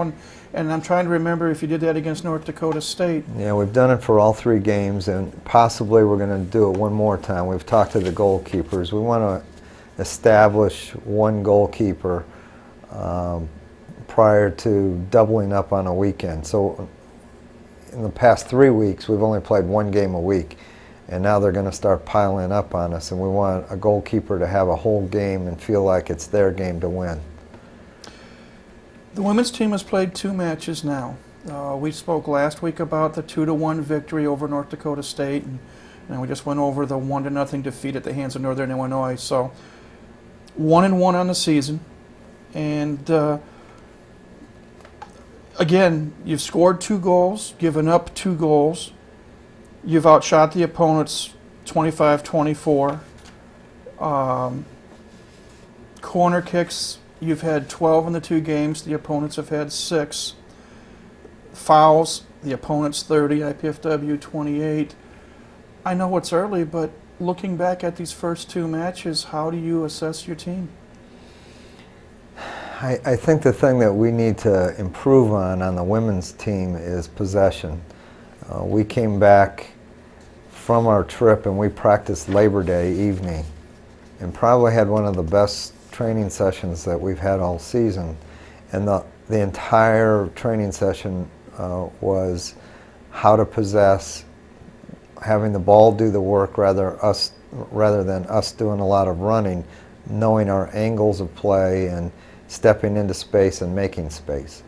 And sometimes it's easy to draw it up, hard for them to understand, but they really, both sides yesterday did a great job, and we want to continue that through the week. If we can become a better possession type team, I think we'll have a really good season. We briefly mentioned a moment ago we wanted to talk about one of your freshmen, and She is the gal who scored both goals in the victory over North Dakota State, and that's Melissa Ellison. And what can you tell us about her? Well, Melissa is the daughter of the head soccer coach at St. Francis, and she's from North Carolina. She's about 5'10", and she strikes the ball. Her technique is wonderful. She strikes the ball like a guy. She's an opportunistic type of player in the sense that she's not the fastest girl on the field, but she understands and reads the game and is in the right place at the right time. She got her winning goal against North Dakota State because of it, and probably should have put at least one goal away against Northern Illinois. So we're relying on her to finish for us, and so far she's done a good job of that. Camaraderie is very important for for all athletic teams. Last week, and I want to thank you publicly now, you weren't able to come over, but you sent over 3 of your players from the women's team. And 2 sophomores, Tamika Bailey, who's from South Bend John Adams High School, and Nicole Halls, who was from Chesterton High School, along with Jenny Thornton, who's a freshman from South Bend St. Joe High School. Thank you for sending them over, especially the 2 sophomores. They felt, I thought, comfortable. It's not easy being in front of the hot lights and in front of the camera to talk. Briefly, talk about the chemistry of this team, because they seemed loose and relaxed, and that's something that you're looking for on the field as well. Yeah, they are very loose and relaxed. They are very outgoing individuals. You know, not all the girls on the team are, but it seems that the older girls on the team have taken the younger ones in, and it's a pretty tight-knit group. In terms of coming on the show, they were eager to come on the show. Now, there have been years... We really appreciated them coming on. There have been years in the past where we'd have to beg them to come on the show, but no, they want to come back, so I'm sure that they'll have a repeat performance somewhere down the line. We'll try to honor that request. Before we talk about the men, and they had a very good weekend, I need to ask you what your thoughts were on the recently completed Olympics with the United States women's team winning the gold medal, and especially the medal round matches against Germany, where they were tied in extra time and then had to go overtime to win. And then in the gold medal match, again, they had to go overtime to win. Well, a few years back, let's go back maybe 10 or 12 years ago, when Mia Hamm and that group took over, the training for the women's Olympic team was such that they were trained like the men, and they were far superior athletes to a lot of the teams in the world. And now there's so much parity. Anybody can beat anybody, and Germany is a very, very strong team.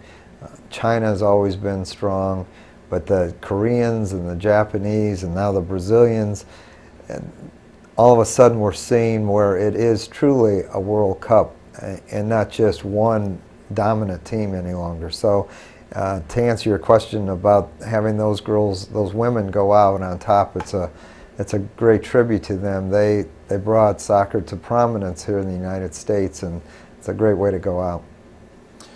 Let's turn our attention now to the men's team. And in the showcase, they played defending national champion IU, and they played well. It was a 2-0 game, but in front of over 6,000 fans. And looking back, and again with hindsight 2020, I'm curious as to how you felt that exhibition match, though it was, helped gear them up for your tournament. You went up to Wisconsin Green Bay this past weekend with the men's team, and you won the tournament on a plus-minus on the goals. You defeated Niagara, I think it was on Friday, 5-1, and then on Saturday you defeated Lipscomb 6-1. And let's talk about those 2 matches.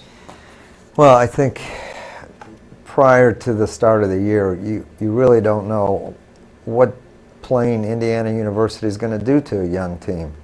Are we going to be starstruck and play fearfully or are we going to battle?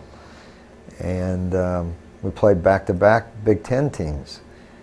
So we took a chance, and what happened is that we battled with Indiana. They only scored on 2 restarts, 1 in each half. And the same thing when we went to Northwestern. They scored on an indirect and a penalty kick, and during the course of play, neither team were able to play or to score, and that in itself is a tribute to our defense. I think the strength of the team is our defense. We now have 3 juniors and a sophomore playing in the back, and Peter Hi-Hi's been playing outstanding for us in goal. So headed into this tournament in Green Bay, we knew that we had a strong defense, and we tried to find out where our goals were going to come from. And a lot of good things happened this weekend. We've gotten great leadership now out of Victor Webb. Victor Webb's a freshman from England, and he's playing center mid, and he checks back into our defense to get the ball and get our attack started. Barry Morgan, who is a sophomore, is very, very composed. He's not the strong, tough type, but he's very intelligent and very, very technically good. And what we have now is a balance up front. We used Evan Koss, who's about 6'3", as a target player. We used him all weekend in the first half, and we flighted balls or played balls into his feet where he could hold the defenders off. And then we had Chaz, who's a little quick guy, and Adam Beckett, who's another lightning fast guy, and Fischelson and Springman, all running off of him. And we made ourselves difficult to play against because we finally found somebody that could hold the ball. So I thought those were big successes. And I think, there's an old saying that I've learned throughout my years of soccer is to do the little things right all the time. And when you don't in the game of soccer, that you turn around and that you lose because of it. And what we're doing is now we're professionalizing ourselves. I'm already seeing where Mike and I and Ian can step back away because they now know what is expected of them, and they're doing the little things right all the time in terms of supporting each other, making runs off the ball, creating space, playing balls into space, and defending. And then, if I can say one more great thing about the men's team this week, just the opposite of what we're trying to do with the women in terms of teaching the women how important possession is. Our men made those other 2 teams, both Niagara and Lipscomb, tire out. It was very hot. It was in the mid-80s, but it was very humid up there. And we tired them out just by pinging the ball around, knocking it around, shifting from side to side. We had them going from one side of the field, and then we would just, in 2 passes, it was on the other side. They'd run across the field, and back it goes again. The patience and the possession really won the game for us, both games. My apologies, I didn't mean to omit the Northwestern game, and the final was Northwestern 2, IPFW nothing. And real briefly, Peter Hi-Hi from Palatine, Illinois, and I've been in that city before, but a suburb of Chicago, going back to the Chicago area, playing, I would assume, in front of some family and friends in Evanston. He had did. to be good for him. He had his whole family there. Made him feel really good. And Peter, we've talked about Peter for years. His reaction time is so good. They've taken 2 penalty kicks against him, and he's saved both already. So he's tough. He's a good one. Briefly, let's look ahead this weekend. Friday night for the women, a home match against the Chippewas from Central Michigan. Perhaps a rivalry starting to develop. I believe, was it 2 years ago at Mount Pleasant? The Chippewas came out on top. Last year you invited them here for the showcase, and the women got the first IPFW victory in the showcase, a 2-0 shutout. Quick thought on the Central Michigan match, and then we'll talk about the men are going to be, hopefully, weather permitting, on the road at a tournament in South Carolina. Well, we want to make sure that playing at home is an advantage. and the women demonstrated that against North Dakota State. North Dakota State was a tough, physical team, but the girls didn't want to let down. They didn't want to lose at home. And we want to make that home field advantage something special. So we want the women to come out and play really, really hard and make that season at home a separate season where nobody can beat us at home. And that's what we're looking for from the women. And the men, as I say, weather permitting, hopefully will be in South Carolina. Yeah, I just talked to them, and it's pouring down rain there already. They're predicting 8 inches of rain, but it's supposed to clear off Thursday, and I think we're assuming we're going. So. And this will be at? Winthrop University in South Carolina, and they're an NCAA tournament team. So this is another tournament. It gives the men another opportunity to win back-to-back trophies. We wish both teams well this coming week, and as always, thanks for coming in and talking about the good times right now with IPFW soccer. My pleasure. We've been speaking with Terry Stefankowitz, the head coach for both men's and women's soccer here at IPFW. We'll take a break and we'll come back and wrap up this edition of Mastodon Spotlight in just a moment.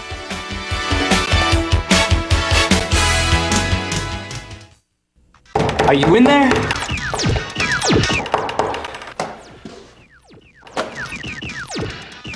What's up? The show's at 7.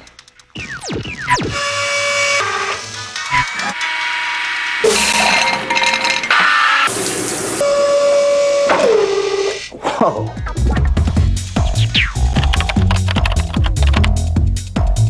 Indiana University, Purdue University, Fort Wayne. One university, two great names.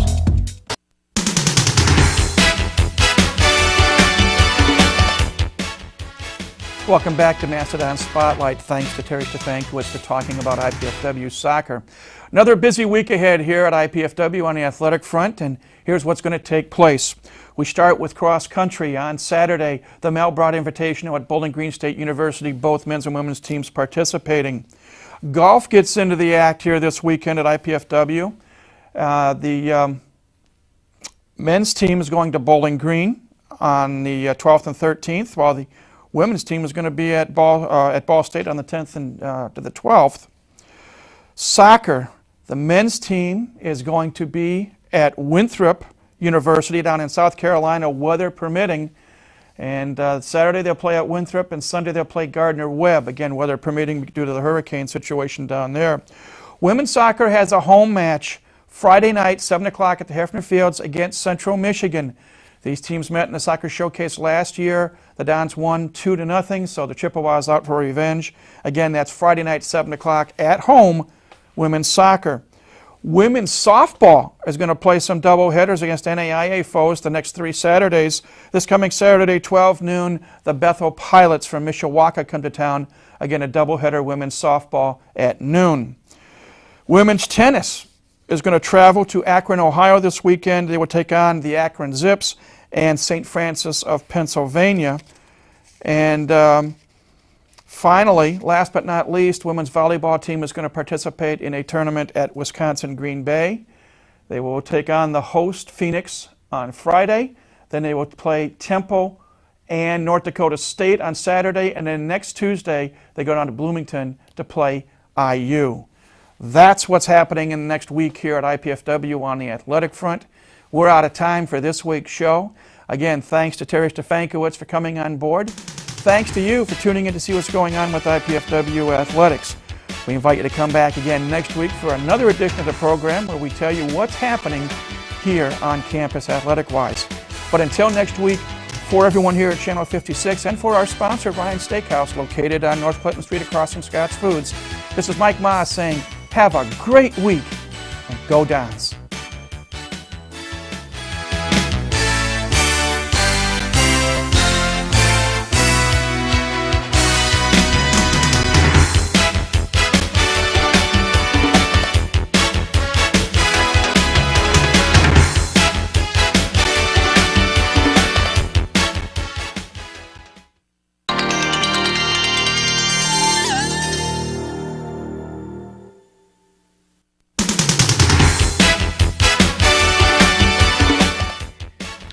It was another busy week on the IPFW athletic front this past week as action took place in no fewer than 9 sports.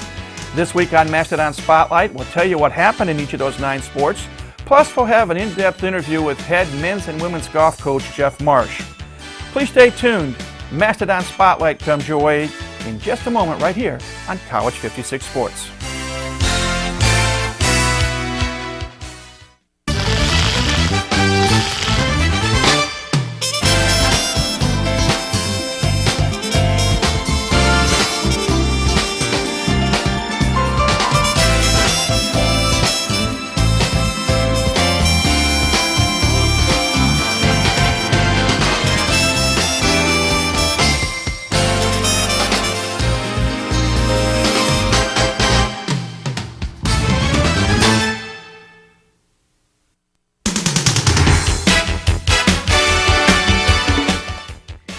Hi everybody, I'm Mike Maz. Welcome to another edition of Mastodon Spotlight, brought to you in part by our good friends over at Ryan's Steakhouse, located on North Clinton Street, across from Scott's Foods. Busy week, as we said. 9 different teams participated in various athletic events. As is our custom, let's get to the weekly review. We start with cross country. Both the men's and women's teams participated in the Mel Brott Invitational at Bowling Green State University this past weekend. The men finished in 5th place. Leading runner was Ian Wilson individually.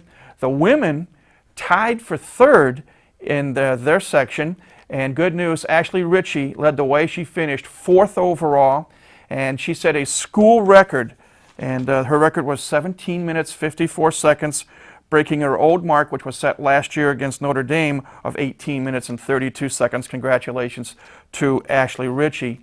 And earlier this week, we had a chance to speak with head cross-country coach Mike Frucci about those 2 meets, and here's what he had to say. Mike, from the last time we visited, your team has actually had a chance to participate in 2 meets. The Butler Open 2 weeks ago down in Indianapolis, and then last week you went up out of state to the Mel Brott Invitational over in Bowling Green, Ohio. Briefly talk about, start with the men's team first, their performances. The men started out pretty good, Mike. They ran okay down at Butler. It was our first meet, kind of an opener for us, just a 4-mile race, and not our typical 8K. But then last Saturday at the Mel Brott Invitational in Bowling Green, we had lots of personal best by the men's team. They were 6th there. We were led by Ian Wilson, who's our senior captain this year, in 26:29, which is the 2nd fastest 8K time ever at the university. So. We had some really good performances by the men. Now let's turn to the women, and again, I know especially last week at the Mel Brott, they tied for 3rd, and they had a good performance the week before at the Butler Open. Talk about the women. Yeah, the women's team, we started off at the Butler Open against 2 really good teams in Ball State and Butler. We were 3rd, just barely behind Butler. And so we went into this week's Mel Brott thinking we could, get some things accomplished, and that really happened for us. We were led by a great performance from our leader, Ashley Ritchie. She crushed her school record, ran a 17:54 for the 5K, and got 4th overall. So it was a really good meet, Mike. The girls overall had a lot of PRs. We finished, as you said, a tie for 3rd with the University of Cincinnati. The University of Tennessee won the meet, and they're 22nd ranked in the country. Bowling Green was 2nd, and then we tied Cincinnati for 3rd, and then beat Dayton and Ohio University. So to kind of round out the Division I scoring. But it was a great weekend for us. The runners keep on running. You have another meet this coming weekend. Talk about that. Yeah, we have intercollegiates this coming Friday at Purdue. It's going to be a really great time for us to really run against all the other state schools and to have our chance to run against Indiana, Ball State, and Indiana State, Purdue, all those schools that we don't get to see all at one time except for this meet. And so it's going to be an exciting meet for our kids. So. Realistically, what do you hope to accomplish going up against everyone else here in the state? I think our girls could be anywhere from 5th to 8th place. I think our guys will be 10th or 11th, just off the top of my head. I would hope that we put together the same kind of team effort that we had this weekend at Bowling Green, and if we do that and we come out and really compete, we'll have a good chance to beat some of those in-state rivals. So, we wish you well. Well, thanks. Nice to be here. From cross country, we turn to softball. Coach Keith Fisher's squad played a doubleheader last Saturday against Bethel College of Mishawaka. And good news for the Mastodons, a pair of shutout victories. Game 1, 10-0. Game 2, 12-0. Beth Harmon was the winning pitcher in Game 1. She threw a one-hitter. Freshman Jenna Connolly was the winning pitcher in Game 2. She also threw a one-hitter. A good start to the fall season, a doubleheader shutout sweep of Bethel College. Now from softball, we turn to golf. Both our men's and women's team participated in action over the last weekend. For the women, they were down at Muncie at the Cardinal Classic, sponsored by Ball State. And the Mastodons finished in 17th place with a team score of 737 for 36 holes. Winning team was Western Michigan. And you'll see on the screen there our individual results. While the women were in Muncie, the men were in Bowling Green, Ohio, taking part in the John Piper Intercollegiate Tournament. And in that one, the IPFW Mastodons finished in 16th place with a 54-hole score of 926. Marquette won it with a team score of 852. We don't have the individual results as we're taping this, but we'll get them to you shortly down the road.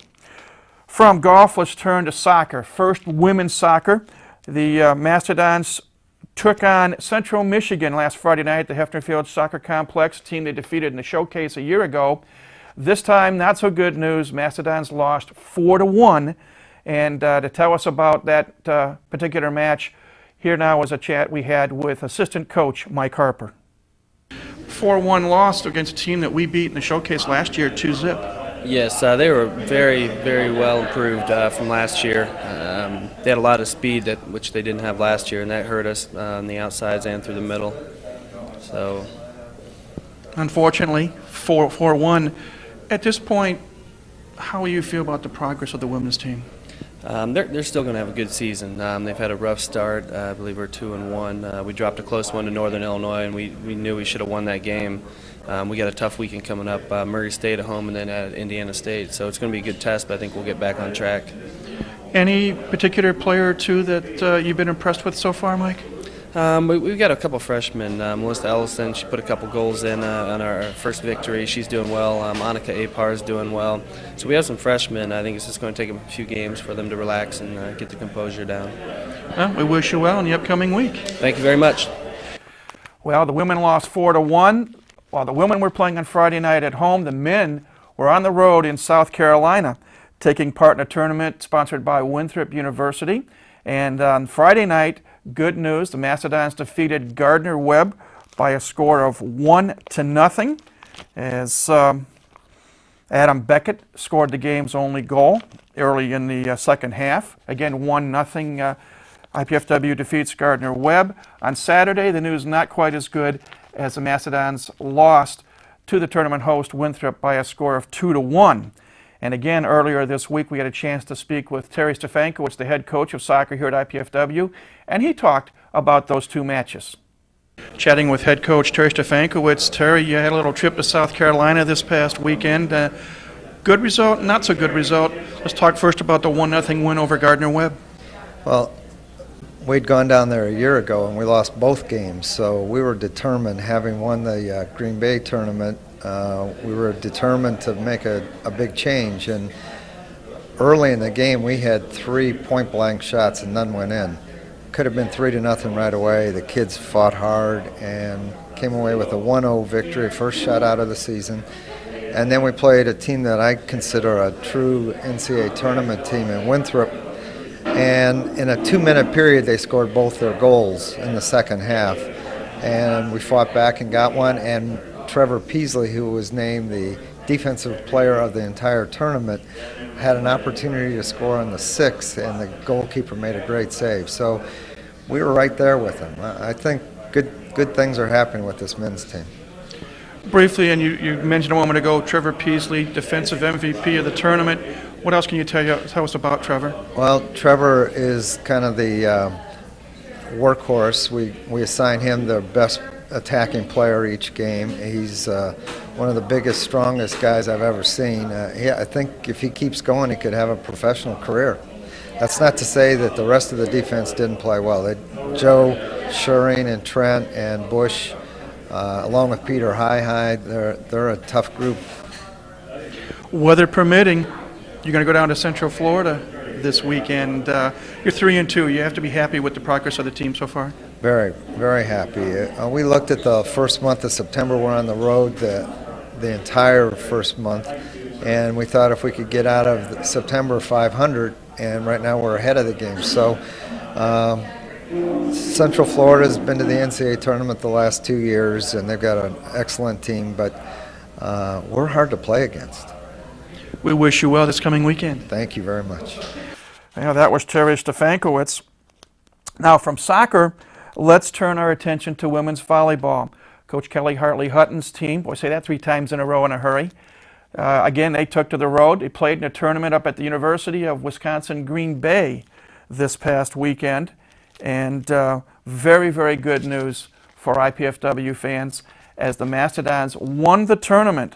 They defeated 3 different teams. On Friday night, they took on the host, Phoenix of Wisconsin-Green Bay, a team that they split with last year, I should say, and a team that went to the NCAA tournament as well. And final scores, IPFW winning in straight sets, 30-26, 30-18, and 30-20. And nobody finished in double digits in kills, but as you see on the graphics, a lot of teamwork, so to speak, as again the Dons won in 3 on Friday night. Then on Saturday, they played 2 matches. The first match, they took on the Temple Owls, defending Atlantic 10 champions, and again, an NCAA participant of a year ago. This match went 5 sets, and the Dons prevailed. They won the first 2 sets, 30-27, 30-22, lost the next 2 sets, and then won the decisive 5th set, 15-10. Leading the way, Fabiana Souza with 24 kills and 19 digs. And as you can see, again, she had a good supporting cast. That was the first match. And then the final match they played, IPFW took on North Dakota State. And first time these 2 teams had played. And again, the Dons come out on top in 4 sets. This time, North Dakota State won the first set 30-23. Then the Dons rallied, winning the last 3 sets, 30-25, 30-20, and 30-19. And in this match, Sonara Martins, a freshman out of Brazil, had 18 kills. Fabiana had 12. So the Dons win all 3 of those matches, and they won the tournament. And that led to a match that was played on Tuesday night. They finished their road trip for this week down in Bloomington, Indiana. They took on the IU Hoosiers. And unfortunately, the news not quite as good. The Dons won games 1 and 3, but lost games 2, 4, and 5. The final game, 15-11. The Dons had a 6-4 lead, but couldn't hold it. Fabiana Souza, 29 kills. Nicole Howe and Sonara Martins, 13 kills apiece. And a good effort. It just came up a little bit short, losing in 5. Again, the last set, 15-11. Now, finally, one other sport took place, and that was women's tennis.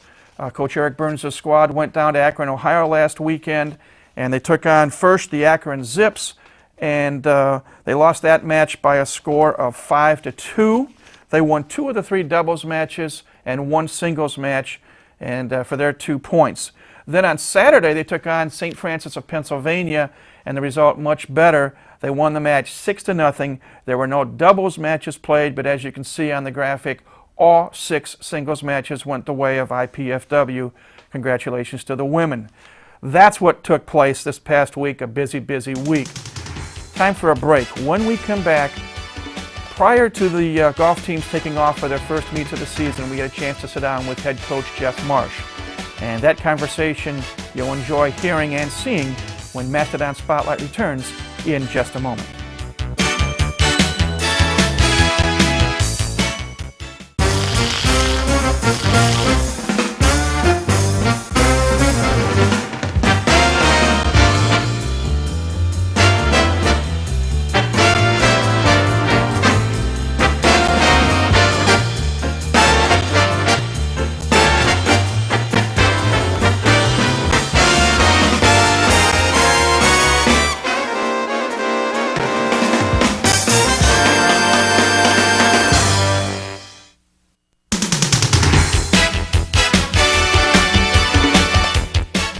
Welcome back to Mastodon Spotlight. As I mentioned earlier in the program, our emphasis this week is going to be on the newest program athletically here at IPFW, and that is golf. Last year, in the spring, the men's team had a chance, was put together by our guest, head coach Jeff Marsh, and played in some meets. And we're going to talk about the progress of the men's team, and we're going to talk about the evolution of the brand new women's golf team as well. But again, we welcome back to Mastodon Spotlight head coach for both men's and women's golf, Jeff Marsh. Thank you. Thank you. You're number one, briefly, for men. You got the program off and running. Was very pleased with last year's schedule and how they competed. It was a tough year for them. A lot of times I was playing 4 or 5 freshmen every tournament. And it was a good learning experience for them. They had some highs, they had some lows, and kind of some in the medium range, but overall I was very proud of them, of how they competed, how they handled themselves throughout all the tournaments.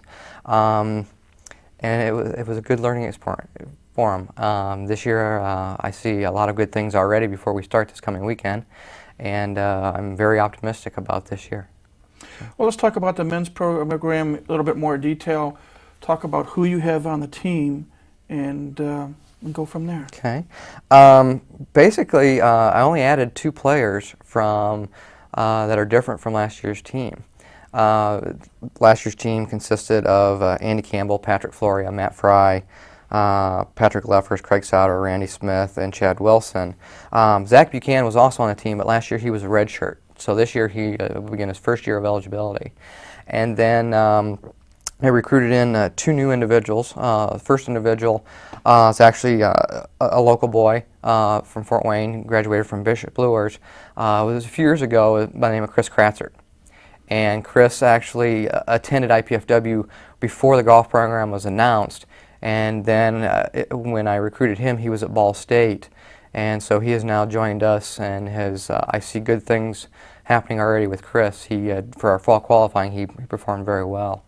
And the second person is Nathan Hoff. Nathan is from Mishawaka Marion High School, and Nathan's a true freshman, and he also qualified for the first tournament, and that's pretty good for a freshman to come in against the upperclassmen and be able to compete. And he was nervous, but he handled himself well during qualifying. So I see down the line, I see Nathan contributing very well for the team. If I can go back briefly to Chris Kratzer, the name Kratzer is a familiar name to some of our viewers. Yes, he is the, in relation to Billy Kratzer, the PGA Tour player, also ESPN analyst, as well as Billy's sister, Kathy Gehring Kratzer, who Kathy will spend a number of years on the LPGA Tour, and so yes, he is in relation to them as a cousin. And so, you mentioned briefly qualifying to play in meets. Can you just for some of our viewers that aren't all that familiar with how it works, talk about how that process.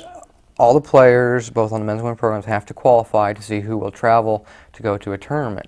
In the fall, it's a little different than it is throughout the season, as well as in the spring. In the fall, they play 5 competitive 18-hole rounds, and their low 4 go to accumulate their aggregate total. And they qualify for the first 2 spots, and then based on everybody else's play, I then will pick the 3 remaining spots, because we play, all our tournaments are 5 players count, and we count the 4 lowest for the round and everything. And so it was actually last Monday through Friday, they played 18 holes each day, and then again their 4 low went to their total. And the 2 low individuals were Chris Kratzer and Andy Campbell. For their 4 rounds, they were at 287 and 288, which was very good, competing on a deer track. And then the other 3 individuals that will go this weekend to Bowling Green will be Nathan Hoff again, and then Matt Fry and Patrick Floria were the other 3. So, and basically, when everything all came down to it, all 5 of those 5 were the actual 5 lowest scores, and they were pretty close for the average.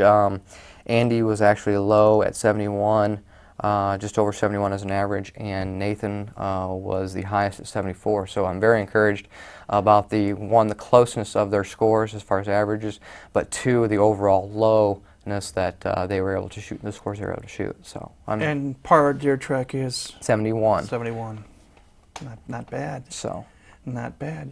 You mentioned the men get their season started at Bowling Green, and again, 3 days? Tournaments are 3 days. We will go, the first day is always our travel day, then we play a practice round in the afternoon, and then the next day we'll get up and play 36, and then the following day we'll play 18 and then come home. And this fall we have 5 events for the men. We start out at Bowling Green, which is it's a new tournament on our schedule. Obviously, the entire fall, excuse me, the entire fall is a new schedule. But Bowling Green is new on our schedule. We've never been there before. We then will travel to Butler, which we played there in the spring last year. And then after that, we'll travel to Eastern Kentucky to round out our September portion. Again, we traveled to Eastern Kentucky last spring as well. And then we've added Ball State, which I believe will be a very good tournament for us, the early October. And then Morehead State actually moved their tournament from the spring to the fall for better weather conditions. Last year during the spring at Morehead, we had 2 of the 3 rounds canceled. So to avoid the weather situation, we moved it to the fall. And that's those 5 tournaments are 5 very good tournaments for us to compete in. We'll see a lot of good schools and get a good test. Well, let's change gender, because the other exciting part, last year was year number 1 for men's golf, but this year is year number 1 for women's golf. Correct. And I know off air you talked about adding an assistant, and we'll talk about her momentarily, but first let's talk about the makeup of the women's golf team. Right now we're made up of 5 women. Vanessa Weimer actually I had her on the men's team last year and I redshirted her so as not to use any of her eligibility. But soon she now will switch over and head up the women's team. She's a junior. And then I had an opportunity last year to do some recruiting, and as far as other upperclassmen, Kelly Wood, who was a graduate of Concordia High School a few years ago and has been at IPFW, she is joining the team this year, and she's, like I said, a junior as well. And then there are 3 other girls that are freshmen that will be joining them. First one is a local girl from Fort Wayne. She graduated from Northrop. Her name is Casey Kruckerberg. Very pleased with how her progress has been going. The next one from Decatur, who went to Belmont High School, was Nicole Geyer. Nicole is actually the first girl that I recruited, first woman I recruited. And she is showing very good signs already of her potential and where she'll be. And then the last lady is Stephanie Hoppus. And she's from Western High School in Kokomo, and she's had some success at the state level. She had been on a team that has finished first in the state high school girls and also finished second. So she brings some experience there, and she's been performing very well also this fall so far. Briefly, we're not going to have too much time left. Talk about the women's schedule, and then we're going to talk about your helper. Good schedule. They have a rough start. They start out at Ball State right out of the gate this coming weekend. But I think they'll do well there. Then they will travel to Butler and Eastern Kentucky. We'll actually go with the men, and both teams will compete on the same golf course at the same time. It'll still be 2 different tournaments. And then they'll travel to Northern Illinois the first part of October, and then end over at Cleveland State for their 5th tournament mid-October. So good schedule for them to start out with. Again, you're going to see some good schools. They'll get to a good observation of what college golf is right out of the gate. So, last but not least, since you can't be in some cases in 2 places at 2 different times, or at the same time I should say, true, you had to get some help, and tell us about your assistant. Kim Moore, who was a graduate at the University of Indianapolis in 2003. Just came on board with me August 1st, and she will be, as well as me, being there for practices and helping with recruiting and some of the day-to-day stuff. But again, when this weekend's a good example, I'll be over at Bowling Green with the men. She'll be down at Ball State with the women and coaching them through their tournament there. So I'm glad that Kim has some good experience, especially at the college level, playing some college golf. University of Indianapolis is a very good school, and she had a very good experience there. She also has, this summer, as far as her playing ability, she's had some experience on the Futures Tour. She has some conditional status on the Futures Tour, which is the women's version of the Nationwide Tour for the men. So good experience there, and she's already jumped right in and made a tremendous input on our program. So sounds like you're getting the program off to the right start. We appreciate you giving us some time. I know it's tough trying to schedule you and getting us, but we appreciate you coming in. We wish you luck with both teams, and we'll check up on you as the fall goes along. Sounds good. We've been chatting with Jeff Marsh, the head coach for both men's and women's golf here at IPFW. We'll take a break, and when we come back, we're going to speak with two members of the men's golf team, sophomores Matt Fry from Concordia High School and Patrick Floria from Bishop Dwenger. But that conversation will take place when Mastodon Spotlight returns in just a moment.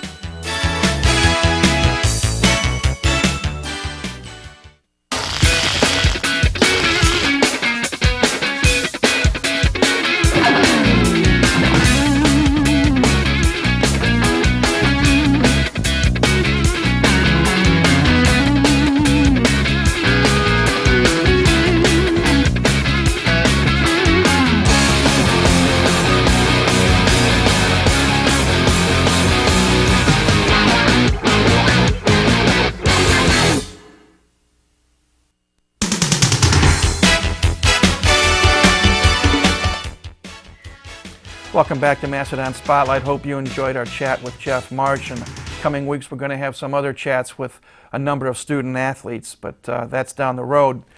We're out of time for this week, unfortunately. A lot of things going on. A little bit different. As we leave you this week, we're going to show you what's ahead this coming week as the action continues to roll here at IPFW. But again, thanks for tuning in. Thanks to our sponsor, Ryan Steakhouse, located on North Clinton Street, located across from Scott's Foods. We invite you to come back next week for another edition of the program. But until next week, this is Mike Ma saying have a great week and continue to go Dons.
It was another busy week on the athletic front this past week at IPFW, and a number of fine performances were turned in.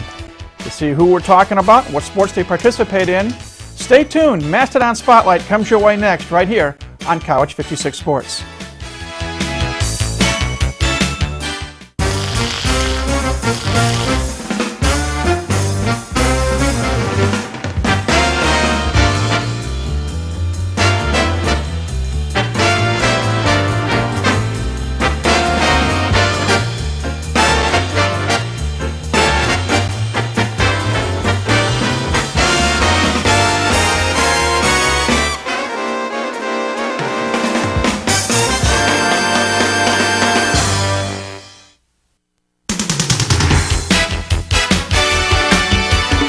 Hi again, everybody. I'm Mike Maz. Welcome to another edition of Mastodon Spotlight, brought to you in part by our good friends over at Ryan's Steakhouse.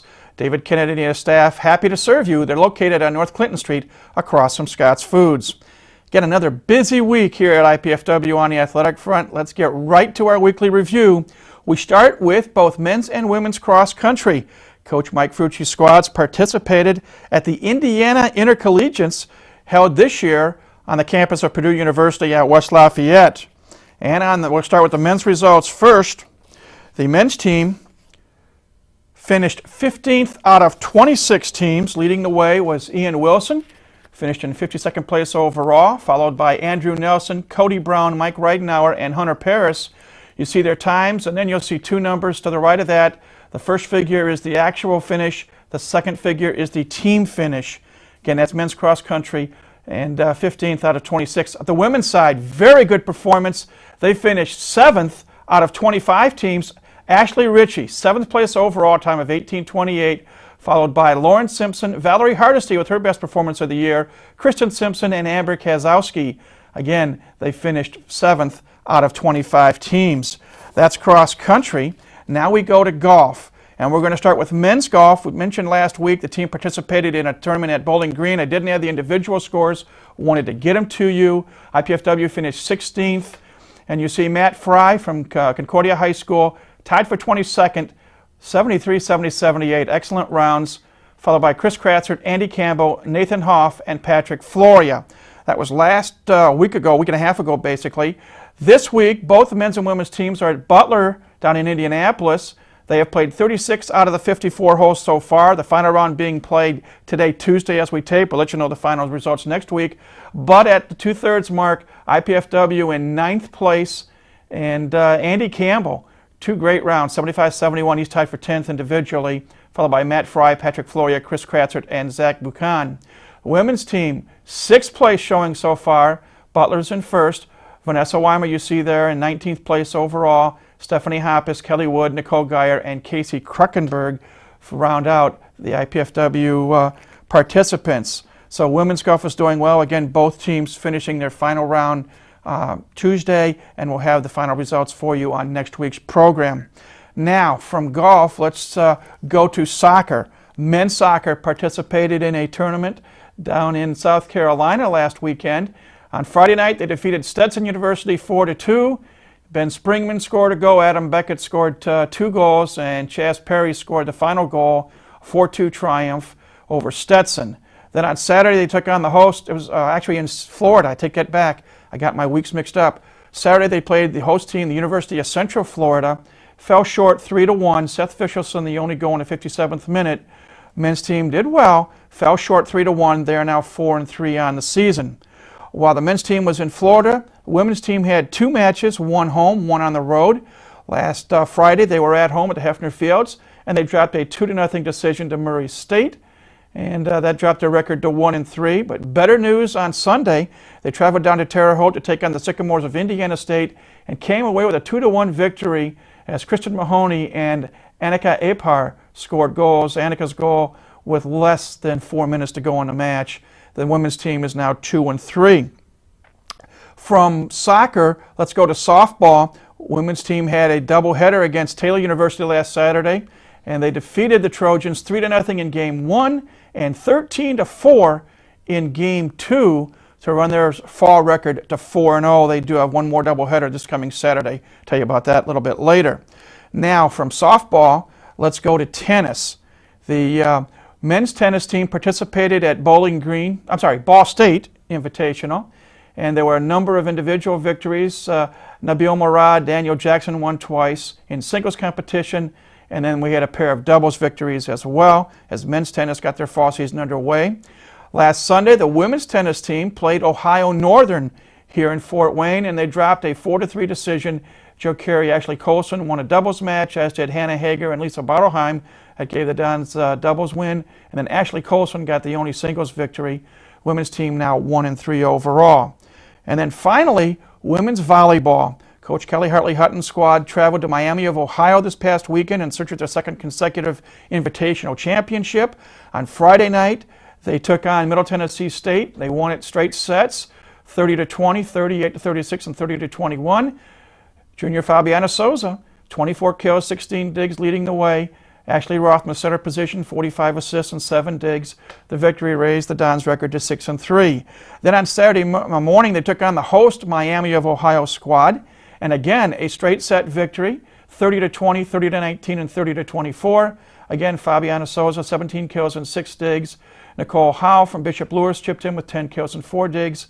Lindsey Brammer, a senior contributor, tri-captain with 10 kills and 5 block assists and so forth. That set up a championship match against nationally ranked Georgia Tech. Yellow Jackets defending ACC champions. Unfortunately, the news not good. The Dons dropped the match in straight sets, 30-18, 30-27, and 30-21.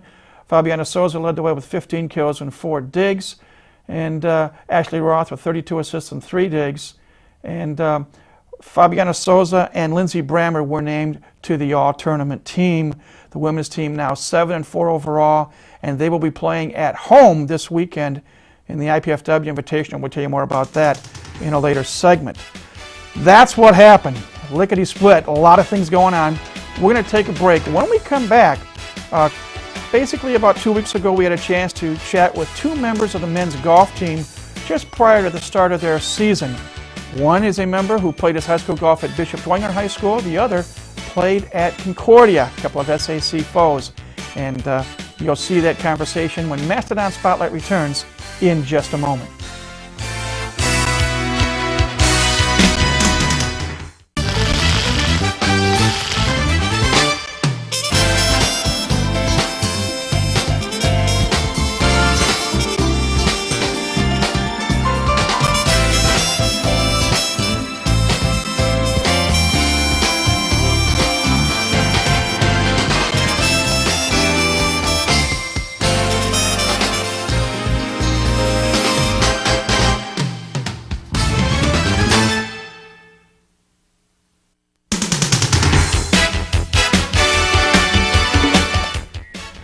Welcome back to Mastodon Spotlight. Our topic this week is golf, a new sport here at IPFW.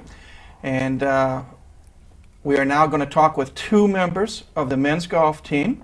To my immediate right is sophomore, I believe, Matt Fry from Concordia High School. Mm-hmm. And to Matt's right is it sophomore, Patrick? Mm-hmm. Patrick Floria, who is a graduate of Bishop Dwenger High School, both in their second year here at IPFW.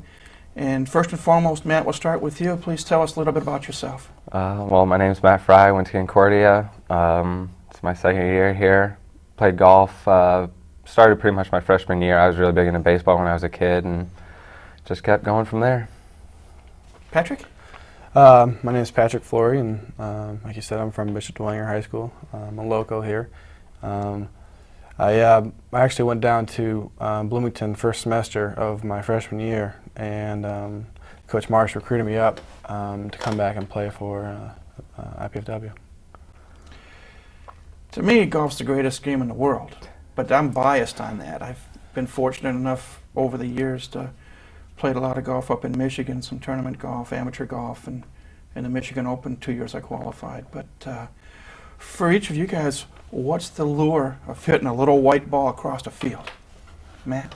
For me, it's probably the mental challenge, because when you're out there, a lot of things can start going bad, and it's good to see how you can deal with all that and then still put up a good number even when you're not playing too good. But then when you're playing good, I can't find a better feeling than that.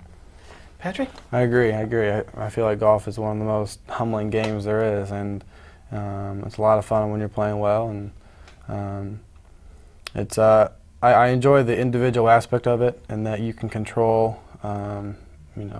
basically you can control how well or how poorly you do play. But then I do also enjoy the team aspect as high school and college golf brings to it. Each of you played for rival schools in the Summit Athletic Conference in high school. How did you do against each other? That's not a good question. It's not. He got me every year. Every year. It was not fun. We shared victories as teams, and it was always a big rival, Concordia versus Dwenger, but it was fun. Fun for you. It was not fun. No, not at all. Let's talk briefly about last year. IPFW instituted a new golf program, and as you mentioned, Coach Marsh brought you up from Bloomington. Talk about, you know, had a number of meets that you did play in last year. Let's talk about what it was like. Patrick, let's start with you. It was, I mean, it was a whole new experience. College golf is completely different from high school. People will, you know, people don't understand that. As you know, it's you know, you're playing four rounds in 3 days, and a lot of times you're playing, you know, a couple tournaments a week, and it's very mind-boggling because it's so mentally tough. But last year, we traveled with 5 freshmen, and it was really difficult to you know, kind of calm your nerves because we're playing against guys who are 3-4 years older than us, and with all, you know, a lot more experience. And so last year was real tough for all 5 that traveled. It was a huge learning experience for me because in high school, I mean, like, we were rivals, and we were pretty good in high school, and then you come out here and there's guys, teams shooting under par, and I mean, it's a big struggle, but it's a lot of fun. You mentioned a big difference. High school, primarily 9-hole matches, and then you get into some 18-hole matches, and then when you get into tournament play and sectionals, regionals, and in the state, it's 18, and state is 36 if you make the cut down at Prestwick. In college, it's primarily, you say 4 days and 18 holes a day, not 9 holes. It's yeah, it's 3 days, and well, the tournaments actually consist of 2 days. 36 holes the first day and 18 holes the second day. Okay. And I mean, the days that we play 36, it's there's no break in between. I mean, once you step off that 18th green, you walk straight to that first tee and you keep going. And that, you know, to spend 10 hours on a golf course, you know, one day and, you know, stay mentally tough through it all, it's very difficult. To each of you, what's the best and worst parts of your game? And Matt, we'll start with you. Right now, I'd probably have to say my putting's probably worse. I can't make a putt to save my life, and but I hit my irons pretty good, so I can kind of rely on that. Patrick? The best part of my game right now would have to be any part of my short game. I mean, it's always been probably my best part, and it's saved me in my, you know, bad rounds, and, you know, always helped me in my good rounds. Let me ask each of you, and you brought it up before, Patrick, when you go out and play in a tournament, it's at least 2 or 3 days in a row. How are you able to combine academics, being able to keep the studies up because you have to maintain a certain grade point and you have to go through so many classes to be eligible to play? How do each of you how do you combine the academics with the athletics?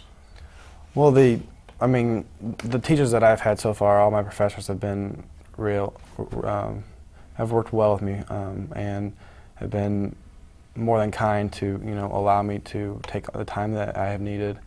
And when we're on the road, you know, we do have study tables on the road at night, and those have helped me, you know, keep up with my academics and such. So.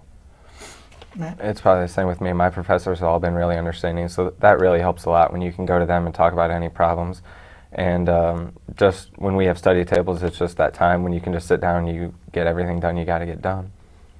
We're almost out of time. Real briefly for each of you, what is your field of study here at the university? Matt? I'm going into business. And Patrick? I'm going into physical therapy. Oh. So you can play golf, and then when you get done, help others as well. Real briefly, final question, what are your goals, both individually and as a team, for year number 2 of the IPFW golf program? Patrick? Our goals as a team would be to be more competitive on the, you know, Division I collegiate level this year. You know, place a couple top 5s, a couple top 3s, and individually, I would like to get a top 3 this year as an individual in a tournament. So. And Matt? Team goal's about the same. The individual goal, I'd like to get a top 5. I'm giving my self a little leeway there, but right now that's what I'm looking at. We appreciate you taking time out of your busy schedules to come and talk with us.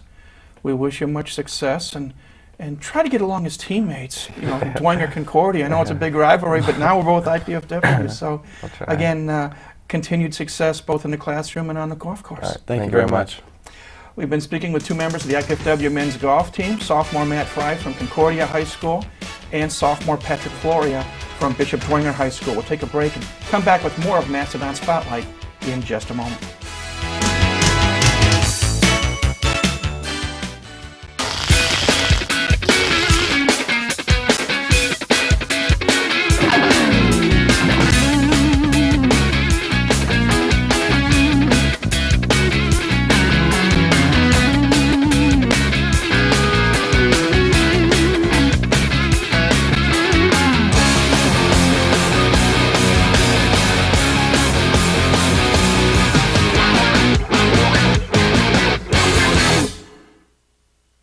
Time now to speak with another of the many student athletes here at IPFW. We're happy to welcome to Mastodon Spotlight junior Lauren Simpson from Northrop High School here in Fort Wayne. Lauren runs both cross country and track. And first and foremost, Lauren, tell us a little bit about yourself. Well, like you said, I'm a junior here at IPFW. I run both cross country and track. I mean, it's been a good experience so far. I'm going to be majoring in business marketing, so I'm not planning on changing my major so far. So hopefully that's what I'll stick with. As I mentioned a moment ago, you're from right here in Fort Wayne, and you went to Northrop High School. What led to your decision to stay at home and compete here at IPFW instead of going elsewhere? Well, I really like the fact that you are taught in the classroom by the professor and not TAs. I know within Fort Wayne, IPFW has a bad rep, I think. People think of it as it's just not up to par with other colleges, but really outside of Fort Wayne, it's just like it's thought of as any other college, and it really is. I think it's just as good as any other college. The education is just as good. The classes are just as difficult, and I really felt I could go there, go to IPFW, get more one-on-one contact with the professors, and really excel in academics, and then hopefully be able to, while compete and do what I love doing. I love to run, so I got the best of both worlds. That's what I looked at it as. So, you're a junior here at IPFW now, so you've had a couple of years to experience the collegiate side of running. Can you contrast or correlate what it was like running in high school as opposed to running in college? Well, it's running at Northrop. It was still very difficult. I mean, it's difficult here. It's difficult there. I mean, it hasn't. The only thing that's really changed a lot, I'd say, is the amount of preparation that we do during summer for cross country, especially. We just have to run so many miles, and we're expected to run so many more miles than we ever had to before. We used to think that running 7 or 8 miles was incredibly hard, and we would do that about once or twice a season. Now we go out and run 11-mile days, and that's every once or twice a week, so it's like nothing now. So that's about the only difference I'd say with running. Other than that, I mean, the team atmosphere, I think, in college is just your whole life. You're just much more closer with your team in college than you are in at high school, just because you're all going through the college experience together, the next level, the next step in life. And at high school, there's just everyone is in their own world, sort of. You have different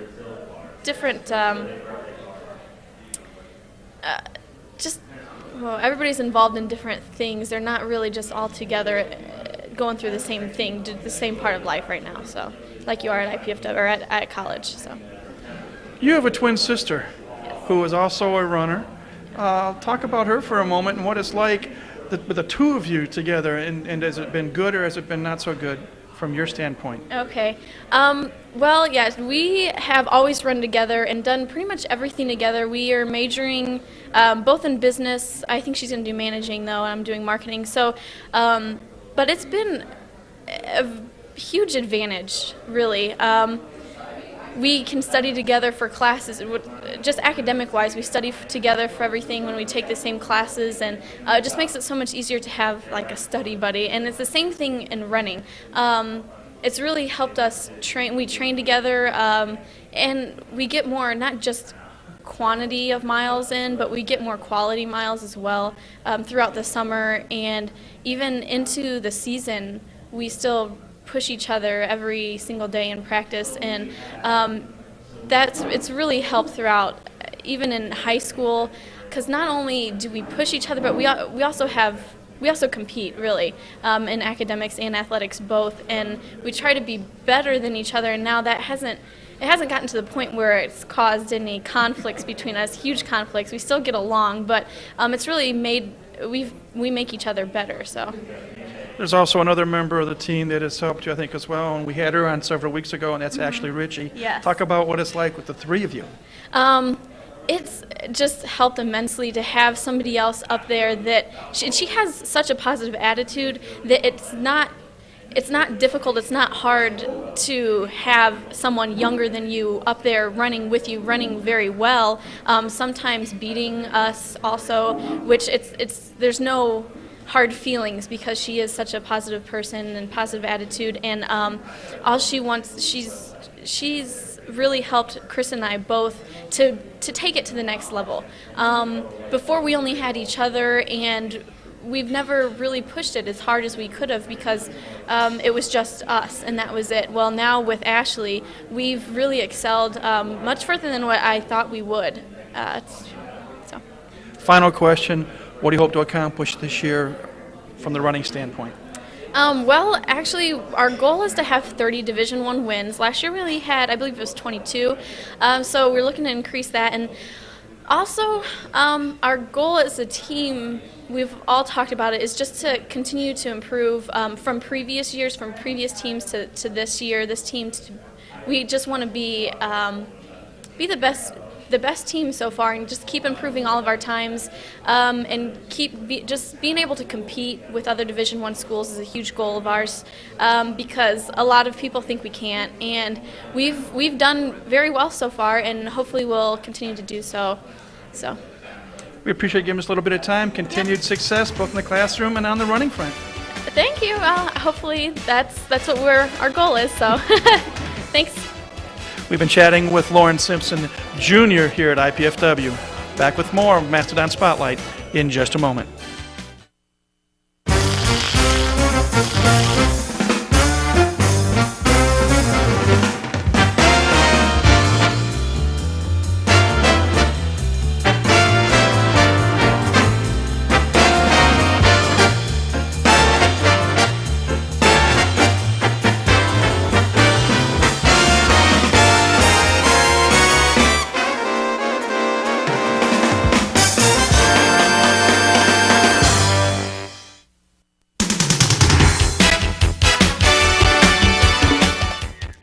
Welcome back to Mastodon Spotlight. We hope you enjoy our visits with our student athletes. They're probably the most enjoyable segments that I get to do on this program, but we really appreciate them taking time out of their busy schedules to come and visit with us, and hopefully, as I say, you enjoyed it and you learn a little bit more about them.